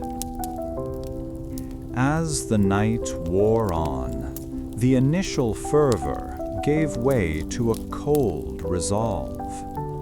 The men laid their plans with a chilling efficiency, their aristocratic poise a strange veneer over the brutal act they were plotting. They knew the risks intimately. If they failed, or if they were discovered, the consequences would be absolute: exile, imprisonment, or worse. Yet the risk of inaction seemed far greater. They imagined the future of Russia if Rasputin's influence continued unchecked. A lost war, a starving populace, and a revolution that would sweep them all away in a tide of blood. When the others finally departed, slipping out into the frozen Petrograd night, Yusupov remained in the study. The room felt immense and empty, the lingering scent of brandy and cigar smoke a ghost of the evening's conversation. He walked to the window and pulled back the heavy curtain, looking out at the dark, icy waters of the river flowing silently past his home. He felt the chill from the window pane against his forehead. They had made their choice. They had decided to become killers to save an empire, to commit the ultimate sin in the name of a sacred duty. He wondered if future generations would see them as heroes or as treacherous murderers. Did it matter? The act itself would be the only thing that was remembered. He let the curtain fall, plunging the room back into its dim, lamplit quiet. The weight of their decision settled upon him, a physical pressure in his chest. A part of him recoiled from the grimness of it all. Yet another part, the part that had been bred for centuries to lead and to protect his world, felt a sense of profound and terrible rightness. The prince walked back to the table and poured himself another brandy, his hand now perfectly steady. The plan was set. The players had their roles, and the net was ready to be drawn. He thought of Rasputin's strange, piercing eyes, which so many people claimed held a hypnotic power. He would have to look into those eyes and lie, offering friendship while plotting death. The prince drank the brandy in one swift motion, the liquid burning a trail down his throat. Tomorrow would bring its own plans and preparations, but the course for all of them had been set this night. For Vasily, a junior agent in the Okhrana, the Tsar's secret police, duty had a distinct physical feeling. It was the ache in his ears from the biting wind that whipped along the Moika Canal. It was the stiffness in his knees from standing for hours in a recessed doorway, trying to look like just another citizen waiting for a tram that never came. His job was not to understand the great movements of history or politics. It was to watch, to remember, and to write. For weeks, his focus had been the grand palace of Prince Felix Yusupov, a place of such opulent beauty that it seemed to mock the gray, frozen city around it. Vasily simply observed the endless parade of expensive motor cars and fur-collared coats, meticulously noting the license plates and the faces of those who came and went, stamping his feet to keep the blood moving in his worn boots. This dedication to detail meant he was one of the few who noticed when the prince's activities shifted from social calls to something more peculiar. One afternoon, Vasily pulled his collar tighter against a sudden flurry of snow as he watched Prince Yusupov, a man known for his elegant tastes and artistic pursuits, step out of his car and walk directly into a common gunsmith's shop. The sight was jarring. A man of his station would typically send an aide for such a purchase, or have the finest firearms delivered to him. To go himself into a dusty little shop smelling of grease and metal filings was an anomaly. Vasily felt a prickle of professional interest that had nothing to do with the cold.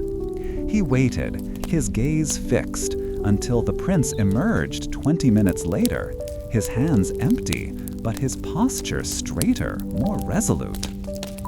That evening, The world for Vasily shrank to the small pool of light cast by his kerosene lamp.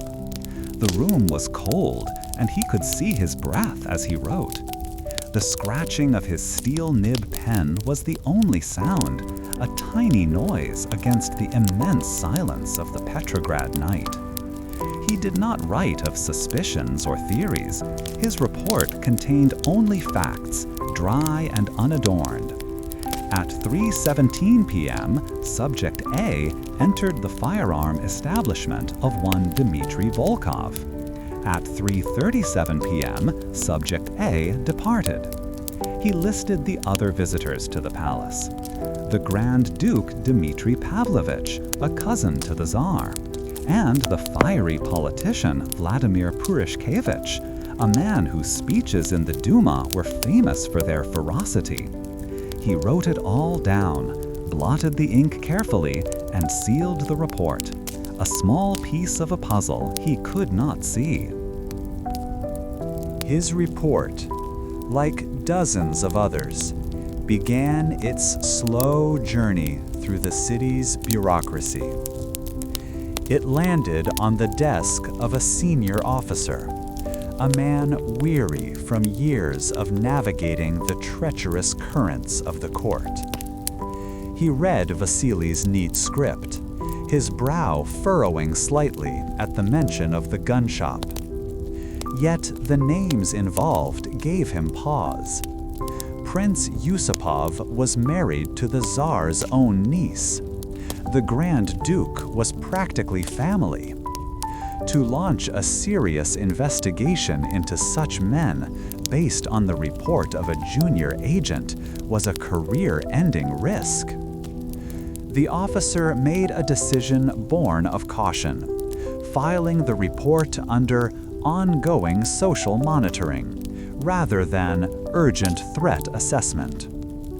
The system, designed to protect the Tsar from his enemies, was paralyzed by its inability to see enemies among the Tsar's own friends. Even with the official channels clogged, whispers found their way out. Some warnings were more direct, born of genuine fear for the Siberian holy man. One such message, a scribbled anonymous note, finally reached Rasputin's apartment on Gorokhovaya Street. While Vasily shivered in his unheated room, Rasputin sat in a space crowded with supplicants and followers, the air warm and dense with the smells of sweat, peasant soup, and cheap perfume. He took the note, his eyes scanning the crude block letters that spelled out a clear threat from men of high society. A hush fell over the room as they watched his face, expecting fear or anger. Instead, a slow smile spread across Grigori Rasputin's lips. He let out a low chuckle, a rumbling sound that seemed to reassure everyone in the room. He had received countless threats before. They were like gnats buzzing around a bear. His protection, he truly believed, came not from the Akhrana or the palace guards, but from a much higher authority. "The Lord sees all," he said, his voice calm and steady, his gaze sweeping over his anxious followers. "His will be done." With a theatrical flourish that was part of his power, he crumpled the note and tossed it into the crackling fire of the hearth. The paper curled, blackened, and vanished into ash, taking the warning with it. He felt no fear, only a profound sense of destiny. His life was not his own to guard. He had walked from Siberia, a barefoot pilgrim, and now sat at the heart of the Russian Empire, advising the Empress herself. He had healed the Tsarevich when all the great doctors had failed. He saw his life as a story already written by God, and these plots were merely the dramatic turns in the final pages. To hide or to flee would be to doubt the author of his fate. He poured himself a glass of Madeira, the sweet wine a favorite of his, and raised it in a toast to the concerned faces around him. "Do not worry," he boomed. "They cannot harm a man who walks with God." His confidence was infectious, calming the anxieties of those who hung on his every word. They saw his lack of fear not as recklessness, but as proof of his divine shield. This belief, this utter certainty, was the source of his charisma. While politicians in the Duma debated strategy and generals moved armies on maps, Rasputin operated on a plane of pure faith.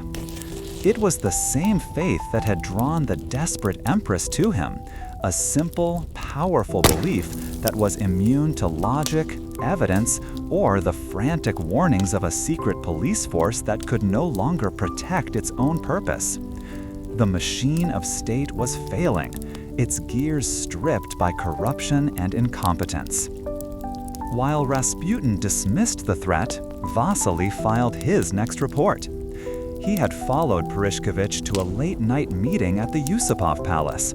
He didn't know what was said inside, only that the lights burned until dawn, and the men who left looked pale but determined, like surgeons before a difficult operation. Vasily's hand was numb with cold as he wrote, but his mind was sharp.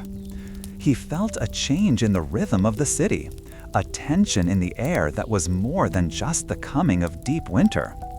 He was a simple man, a watcher, but even he could sense that the scattered pieces he was collecting were about to fall into a terrible and final pattern. His work for the night finished, he walked home through the sleeping city. The ornate facades of the grand buildings were softened by a fresh layer of snow, their sharp edges blurred into something dreamlike. He passed a bakery where the scent of baking black bread, rich and earthy, spilled into the street, a comforting promise of the morning to come. He was just one man among millions, a tiny anonymous part of a vast empire that he believed was eternal. In the great palaces and government halls of Petrograd, the plans of powerful men moved forward.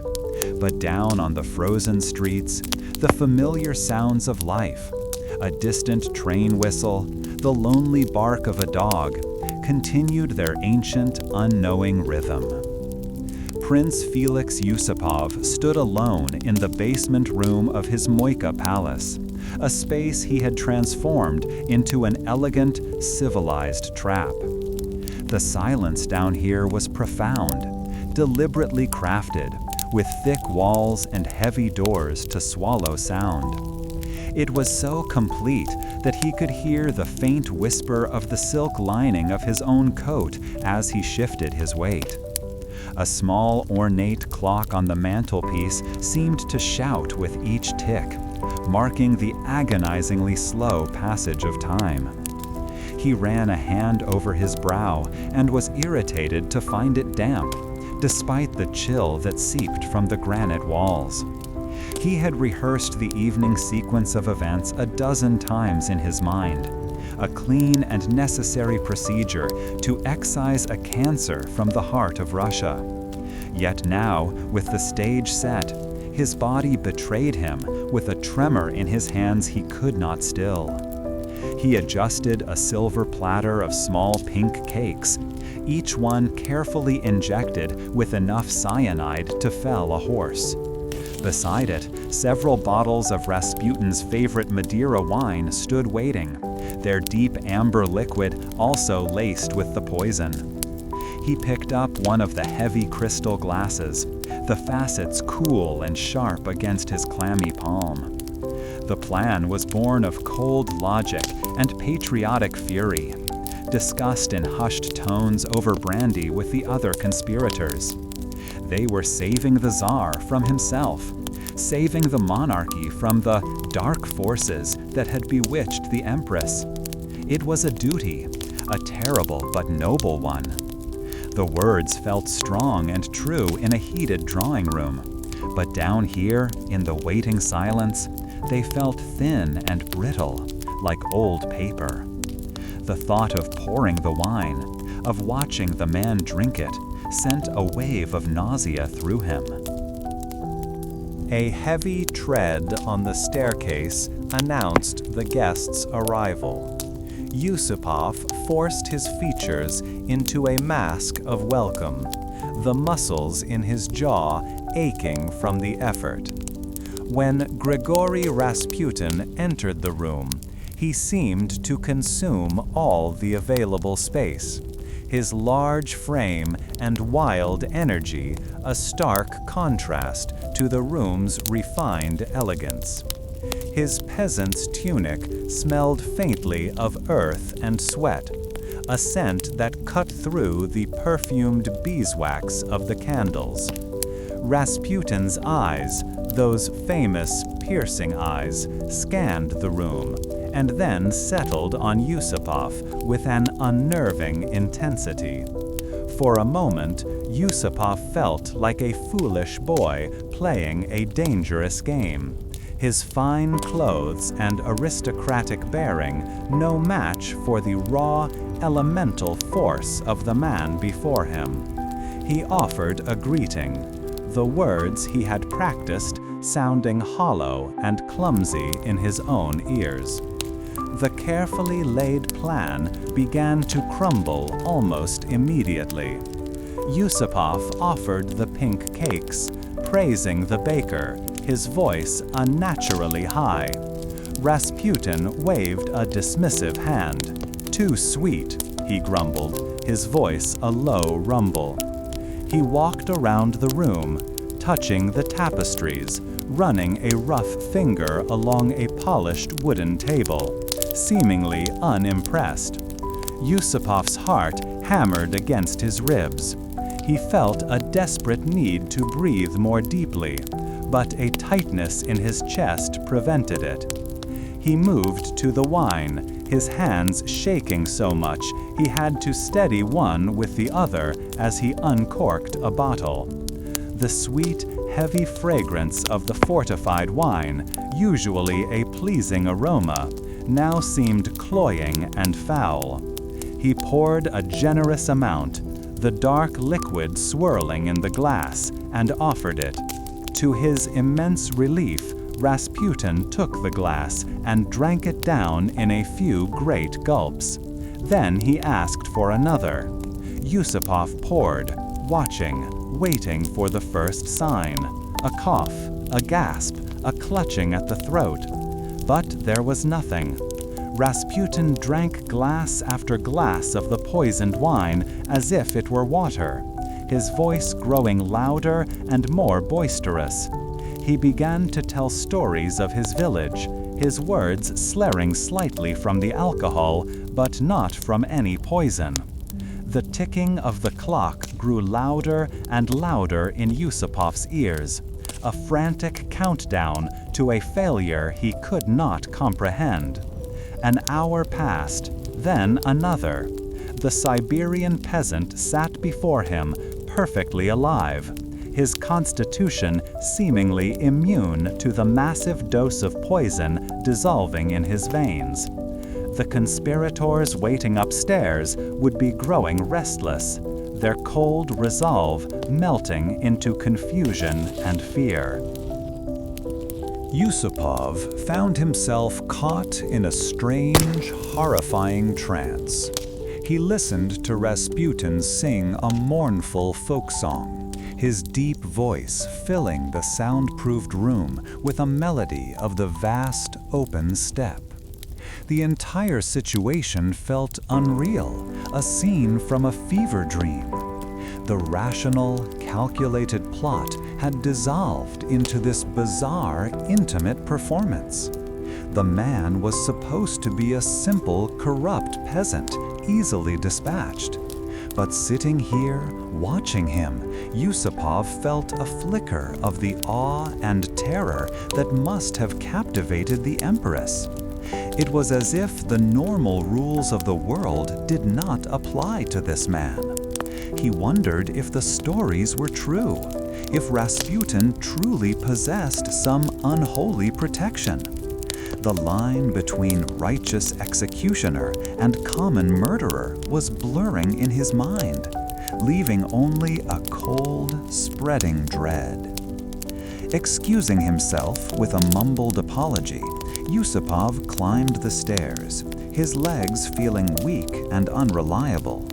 The other conspirators, the Grand Duke Dmitri Pavlovich, the politician Vladimir Purishkevich, met him with frantic, questioning eyes.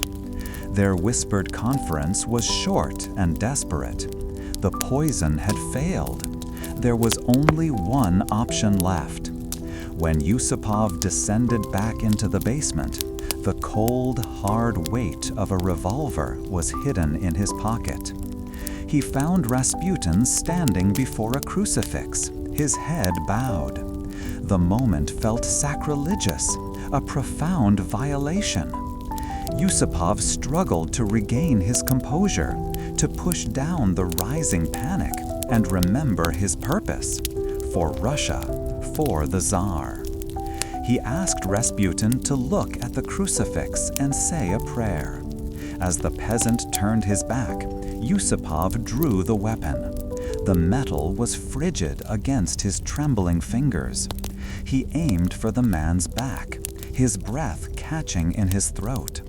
The sound of the gunshot was a physical blow, a deafening crack that seemed to shatter the very air in the small room. A sharp, biting smell of burnt powder instantly filled his nostrils. Rasputin gave a terrible roar, clawed at the air, and crashed to the floor. For a long moment, there was only the ringing in Yusupov's ears and the sight of the dark stain spreading across the man's tunic. A profound, dizzying wave of relief washed over him. It was done. But it was not done. As Yusupov leaned over the body, a low growl rumbled from Rasputin's chest. In a motion that defied all belief, the man's eyes snapped open, filled with a furious, inhuman light. With a surge of impossible strength, he lunged upwards, his hands clawing for Yusupov's throat.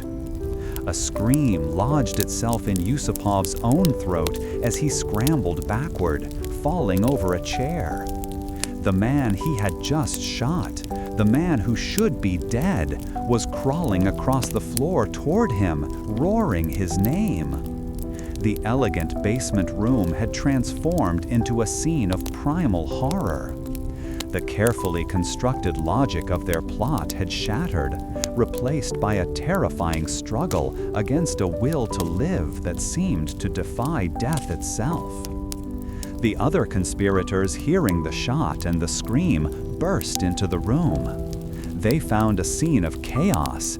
Yusupov pale and terrified, and Rasputin, impossibly, trying to get to his feet. More shots rang out, each one a sharp crack in the enclosed space. The struggle was brutal and clumsy, a desperate frenzy to finish what the poison and the first bullet had not. They dragged the bleeding man out of the palace, his resistance finally fading, and into the freezing night air. The clean, cold air was a shock after the confines of the basement, but it did little to clear their heads. They were no longer patriots executing a clean plan.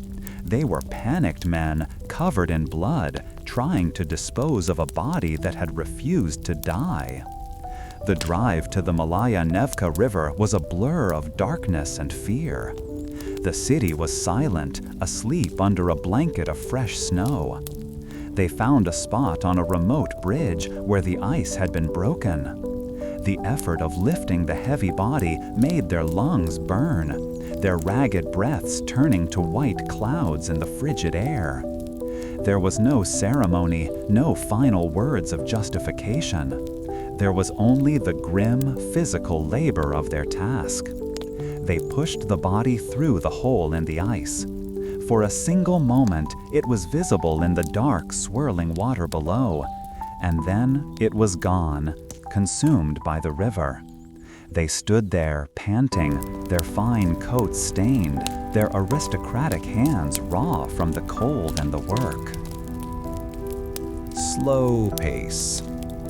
Driving away from the bridge, a heavy silence settled in the car, broken only by the crunch of the tires on the snow. Yusupov stared out at the passing, sleeping city he had supposedly just saved. There was no feeling of triumph, no sense of righteous victory. There was only the hollow ache of exhaustion and the lingering image of those furious, burning eyes. He had set out to remove a shadow from the throne, to restore order and reason to the empire. But the night's events had been anything but orderly. The coppery taste of fear still coated his tongue, a physical reminder of how their ruthless determination had collapsed into brute human fallibility. The acrid scent of gunpowder seemed to cling to his clothes, as he wondered if they had truly extinguished the flame or merely scattered the sparks into the wind. The echo of the final gunshot faded, leaving a silence in the courtyard that felt heavier than any sound. For a moment, no one moved. Prince Felix Yusupov stood with his hands trembling, not from the cold, but from the violent energy that had just passed through him. Beside him, Vladimir Purishkevich's breathing was harsh and ragged, each exhale a cloud of white in the frigid Petrograd night. The deed was done, but the work was not. The body lay crumpled in the snow, a dark shape that seemed to absorb the faint light from the palace windows. There was no sense of victory, no feeling of patriotic duty fulfilled, only the sudden, crushing weight of a dead man and the urgent need to make him disappear. This was not the clean, righteous removal of a corrupting influence. It was a clumsy, desperate struggle against a stubborn piece of flesh. Purishkevich was the first to break the stillness, his voice a low command. "We have to move, now." His words spurred them into a grim, uncoordinated motion. Grabbing the arms and legs of the body, they began to drag it towards the waiting automobile. The man had been surprisingly heavy in life, and in death, he was an impossible burden. The thick wool of his peasant coat was rough against their gloveless hands, already stiffening with the cold. Their fine leather shoes slipped on the packed snow of the courtyard, and at one point, Grand Duke Dmitri Pavlovich lost his footing, his gasp of effort a sharp sound in the quiet. They heaved and pulled, their lungs burning as the freezing air scraped their throats, their only thought to get this grim cargo out of sight before a palace guard or an early rising servant stumbled upon their terrible work. Once inside the car, the silence returned, thick with unspoken thoughts. Yusupov drove, his knuckles white on the steering wheel, his eyes fixed on the empty, snow-dusted streets. The city was a ghost of itself, its grand avenues and imperial facades asleep under a blanket of white. They passed a solitary night watchman swinging a lantern, and for a heart-stopping second, every man in the car held his breath, certain they would be stopped. But the watchman merely nodded, his face hidden in the shadow of his greatcoat, and the car continued on its way. In the back, Pokrovskoye and the others sat stiffly, trying not to look at the shape bundled on the floor, wrapped in a heavy curtain snatched from the basement. The faint metallic scent of blood was just barely noticeable, a smell that Pokrovskoye was sure would cling to the car's interior forever. They drove towards the islands, seeking a place of desolate quiet. Their destination was a remote bridge over the Malaya Nevka River, a spot chosen for its isolation. When Yusupov finally brought the automobile to a halt, the sudden quiet was jarring after the steady rumble of the engine. Here, away from the city's heart, the cold was a physical presence, a sharp pressure against the skin. They climbed out, their movements stiff and clumsy, their bodies aching from the earlier struggle. The wind cut across the frozen river, carrying with it the clean, empty scent of ice and snow. Looking over the side of the bridge, they could see a dark patch where the current had kept the water from freezing solid, a black, gaping mouth in the river's white skin. This was the place. Getting the body out of the car proved to be another undignified struggle. It was awkward and stiff, refusing to bend in the ways they needed it to. As they wrestled it onto the bridge's railing, Pokrovskoye felt a surge of bitter frustration. This was meant to be an act of salvation for Russia, yet it felt like a cheap crime, a sordid piece of business conducted in the dead of night. He found himself fumbling with the coarse rope they had brought, his fingers so numb he could barely tie a knot. The rough texture of the hemp bit into his freezing hands as he and Dmitri worked to bind the body, adding weights to ensure it would not rise again. This was the part no one had truly pictured. The grunt work of murder, the sheer physical difficulty of it all. Just as they prepared to heave their burden over the side, a sound broke the immense silence. A stray dog began to bark from the far bank, its calls sharp and lonely, echoing across the frozen landscape. The conspirators froze, their heads snapping up, searching the darkness for a sign of discovery. The barking seemed to go on forever, a frantic accusation in the night. It felt as though the entire city could hear it, as though the animal itself were a witness, a dumb creature bearing testimony to their sin.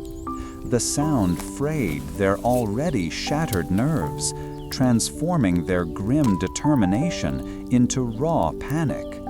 There was no longer any thought of ceremony or purpose. There was only the need to be done, to be gone, to escape the sound of that dog. With a final desperate shove, they pushed the body over the railing. It fell without grace, a dark mass tumbling through the air for a brief moment before it struck the water. There was a surprisingly small splash, a muffled sound that was quickly swallowed by the night. For a heartbeat, they saw the dark, swirling water of the river churn where he had landed, the currents pulling the shape down, away, and out of sight. Then there was nothing but the black water and the white ice. He was gone. The man who held the ear of the Empress, who had terrified ministers and bewitched aristocrats, had vanished into a frozen river with less noise than a stone tossed by a child. They scrambled back into the car, slamming the doors, eager to put the river behind them. The drive back was even quieter than the journey out. The adrenaline had faded, leaving behind a cold, hollow exhaustion that settled deep in their bones. Yusupov drove mechanically, his face a pale mask in the dim light of the dashboard. No one looked at each other. What was there to say? They had done it. They had cut the cancer from the heart of Russia. But sitting there, in the cold leather seats of the automobile, it did not feel like a victory. It felt like a profound and terrible stain that would never wash away. A secret that would now bind them together in silence and shame for the rest of their days. Purishkevich stared out the window at the sleeping city as they drove back towards its center. The street lamps cast long, distorted shadows that danced and fled from the car's headlamps. He thought of the Empress, of what her grief and rage would be like. He wondered if this act would truly open the Tsar's eyes, or if it would only harden his resolve, driving him deeper into the isolation that was already destroying the throne. The questions circled in his mind, sharp and painful. Had they saved the monarchy? Or had they merely fired the first shot in its final bloody collapse? Had they acted as patriots? Or had they simply become common killers, no better than the revolutionaries they despised? The weight of these questions felt heavier than the body they had just disposed of. He had imagined this moment would bring a sense of relief, of clean purpose. Instead, his hands still felt the phantom roughness, and his ears still rang with the phantom sound of a lonely barking dog. The act itself had been so messy, so brutal and real, while its consequences remained terrifyingly unknown. They had succeeded in their ruthless plan, but their own human fallibility, their fear, their panic, their exhaustion, had stripped the moment of any nobility. It was just a grim task, finished. As the car turned onto the grand promenade along the main river, the first hints of dawn were appearing in the eastern sky, a pale gray light that promised a new day. The city looked beautiful and peaceful, its golden spires and domes emerging from the darkness. It was the Russia he loved, the Russia he believed he had just fought to preserve. But the sight brought him no comfort. He felt a profound disconnect from the world outside the car's windows, as if he were now a ghost haunting his own city. He had crossed a line from which there was no return, and the path forward was shrouded in a fog as thick as the one rising from the Neva River.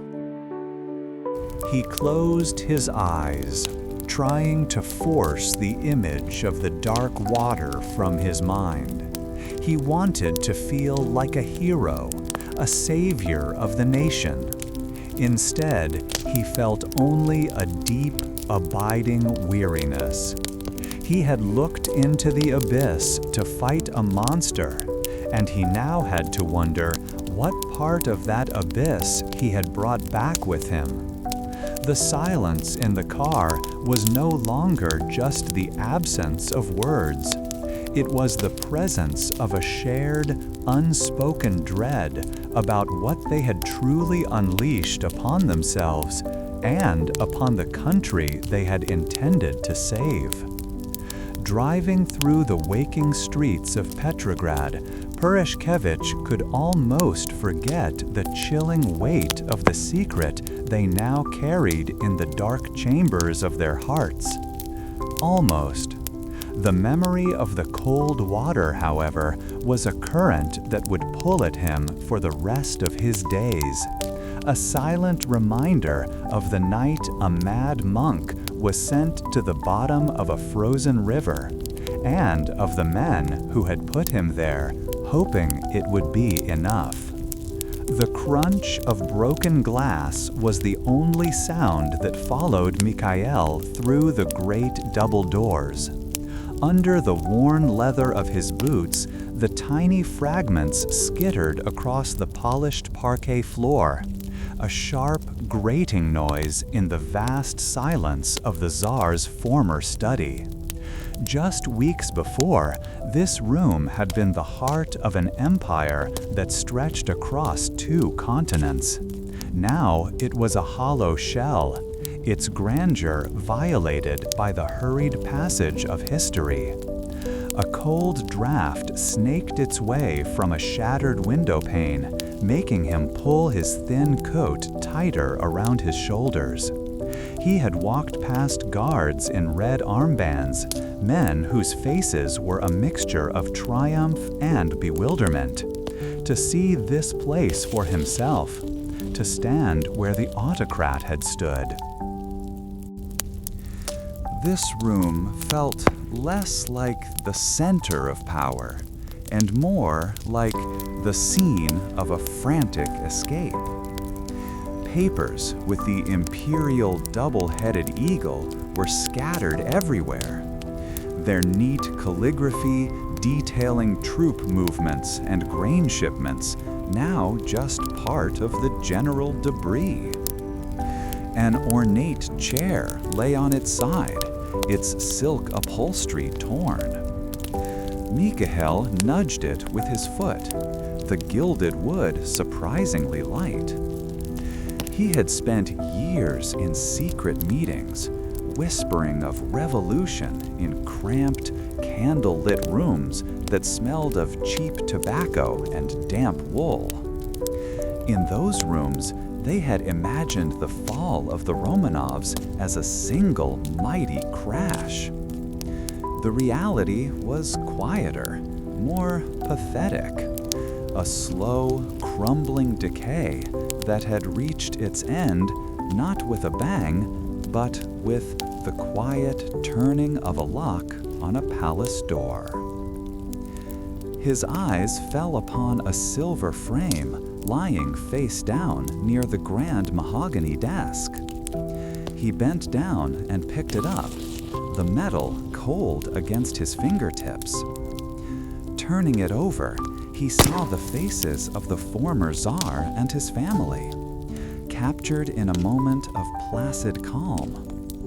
They were posed in a garden, the girls in white dresses, the little Tsarevich Alexei seated on a lawn chair, his expression serious. They looked so ordinary, so disconnected from the immense suffering their rule had overseen. It was this family, this small, isolated group, that had turned to a wandering peasant for salvation.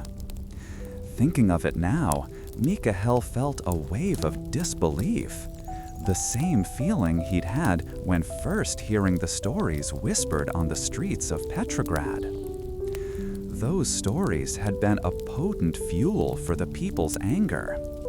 Tales of the mad monk, the lecherous, drunken peasant from Siberia who held the German-born empress in his thrall. He remembered the crude cartoons passed from hand to hand, depicting Grigori Rasputin with the Tsar and Tsarina as his dancing puppets. To the factory workers freezing in bread lines and the soldiers freezing in the trenches, Rasputin was not a man. He was a monster, a demonic force who had bewitched the royal family and was steering the motherland toward ruin. His name had become a curse, a single word that contained all their frustration, all their fear, and all their hatred for a system that had failed them so completely. The murder of the man had been celebrated as a patriotic act, a cleansing of the nation's soul. The aristocrats who shot him and threw his body into the icy Malaya Nevka River were hailed as heroes in the salons, even as they were officially punished. It was supposed to be the act that saved the monarchy from itself, that cut out the cancer so the body could heal. Yet, standing in this ransacked study, Mikhail saw the foolishness of that idea. The sickness had not been in one man. He walked over to the desk, pushing aside a pile of dispatches. Underneath them were petitions from provincial governors, their pages filled with desperate pleas for food, for order, for some kind of guidance from the capital. Many of the papers were still folded, their wax seals unbroken. They had never even been read. This, he thought, was the real disease, the deafness of the throne. The government had ceased to function long before Rasputin became a household name. Ministers were shuffled and dismissed, not based on competence, but on their loyalty to the Empress's strange spiritual advisor. Competent men who spoke hard truths were sent away, replaced by sycophants and mystics who told the Empress what she wanted to hear. The monk had not created this chaos, he had merely thrived in it. He was a symptom of the rot, not its cause. He was the fungus that grows on a dying tree, a clear sign that the core was already hollow. Mikhail moved toward the tall windows that overlooked the vast palace square. From here, the Tsar must have watched the parades, the neat columns of soldiers marching in perfect formation, a spectacle of power designed to awe and intimidate. Now, the square was filled with a different kind of crowd. Small groups of people gathered around bonfires, their voices carrying faintly to him. They were celebrating their newfound freedom, a freedom born from desperation and cold. They believed they had overthrown the dark forces that Rasputin represented. They thought that with the Tsar gone and the monk dead, the path was clear. A bitter taste rose in Mikhail's throat. He wondered what they would think if they could see these piles of unanswered letters, this evidence of an empire that had simply stopped listening. Would they understand that the fall came not from a single shadowy figure, but from 1,000 points of failure? It came from the Tsar's decision to go to the front, leaving the government in the hands of his isolated wife. It came from a war that bled the nation of its men and its resources, a conflict that Russia was unprepared to fight. It came from generations of distance between the rulers and the ruled, a chasm so wide that a mystical peasant seemed a more reliable source of wisdom than a starving populace. The people outside had a simple story to tell, a story with a clear villain. It was a comforting tale, but he feared it was a dangerous one. He wondered what future generations would believe. Would the story of the revolution be the story of Grigori Rasputin? Would he be remembered as the man who single-handedly brought down a 300-year-old dynasty? It was a dramatic thought, the kind of thing that would be easy to write in books. The truth he saw scattered on this floor was messier, less satisfying. It was a story of institutional decay, of a ruling class that had become so detached from reality that they placed their faith in one man's supposed miracles over the clear evidence of their own senses. His gaze returned to the photograph in his hand. The 5 children, the dutiful parents. They had lived their lives inside these gilded walls, protected from the world by guards and protocol. Their reality was the quiet routine of lessons, prayers, and family meals. They saw a kind, eccentric holy man who could ease the suffering of their beloved son and brother. They never saw the leering demon from the political cartoons, because that creature was a myth, a necessary fiction created by a people desperate for a simple explanation for their immense suffering. Both versions of the man were true, and both were false. Looking out at the square again, at the shifting crowds and the flickering bonfires, Mikhail felt not the thrill of victory he had expected, but a profound and unsettling uncertainty. One shadow had been lifted from the land. Rasputin was gone. The Tsar was gone. But the hunger remained. The war raged on. The deep divisions in the country had not been healed. They had only been torn wider open. Removing the symbols of the old world was the easy part. Building a new one from the wreckage, a world that could actually hear the pleas of its people, felt like an impossible task. He placed the silver frame back on the desk, setting it carefully upright amidst the chaos. The smiling faces of the Romanovs stared out at their ruined study, oblivious. A gust of wind made the broken window rattle, and a few stray papers fluttered to the floor. The faint, lingering scent of old leather and beeswax, a ghost of the power that once inhabited the room, seemed to grow stronger for a moment. It was the smell of an era that had ended, an entire world that had vanished in a matter of days. The stories people told themselves mattered. The myth of Rasputin had given them a target for their rage, a focal point that allowed them to unite and tear down the old structures.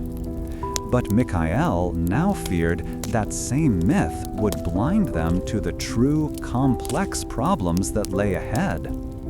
The fall of the throne was not the end of the story. He had a terrible feeling it was only the beginning. The figure of the Siberian peasant had woven itself so completely into the fabric of the empire's collapse that he knew future generations might never untangle the man from the moment. And so our journey through the feverish life of Grigori Rasputin comes to a close.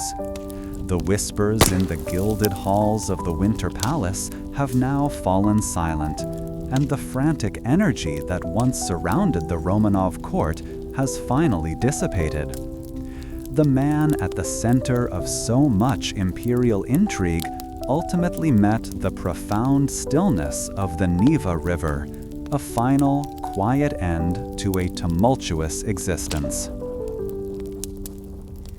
Just as that chaotic story found its resolution, allow the complexities of your own day to settle. Let the intricate tapestry of power fade into the background. There are no more schemes to uncover tonight, only the gentle pull of sleep. May your rest be deep and undisturbed, carrying you far from the shadows of history until the morning light. Sleep well.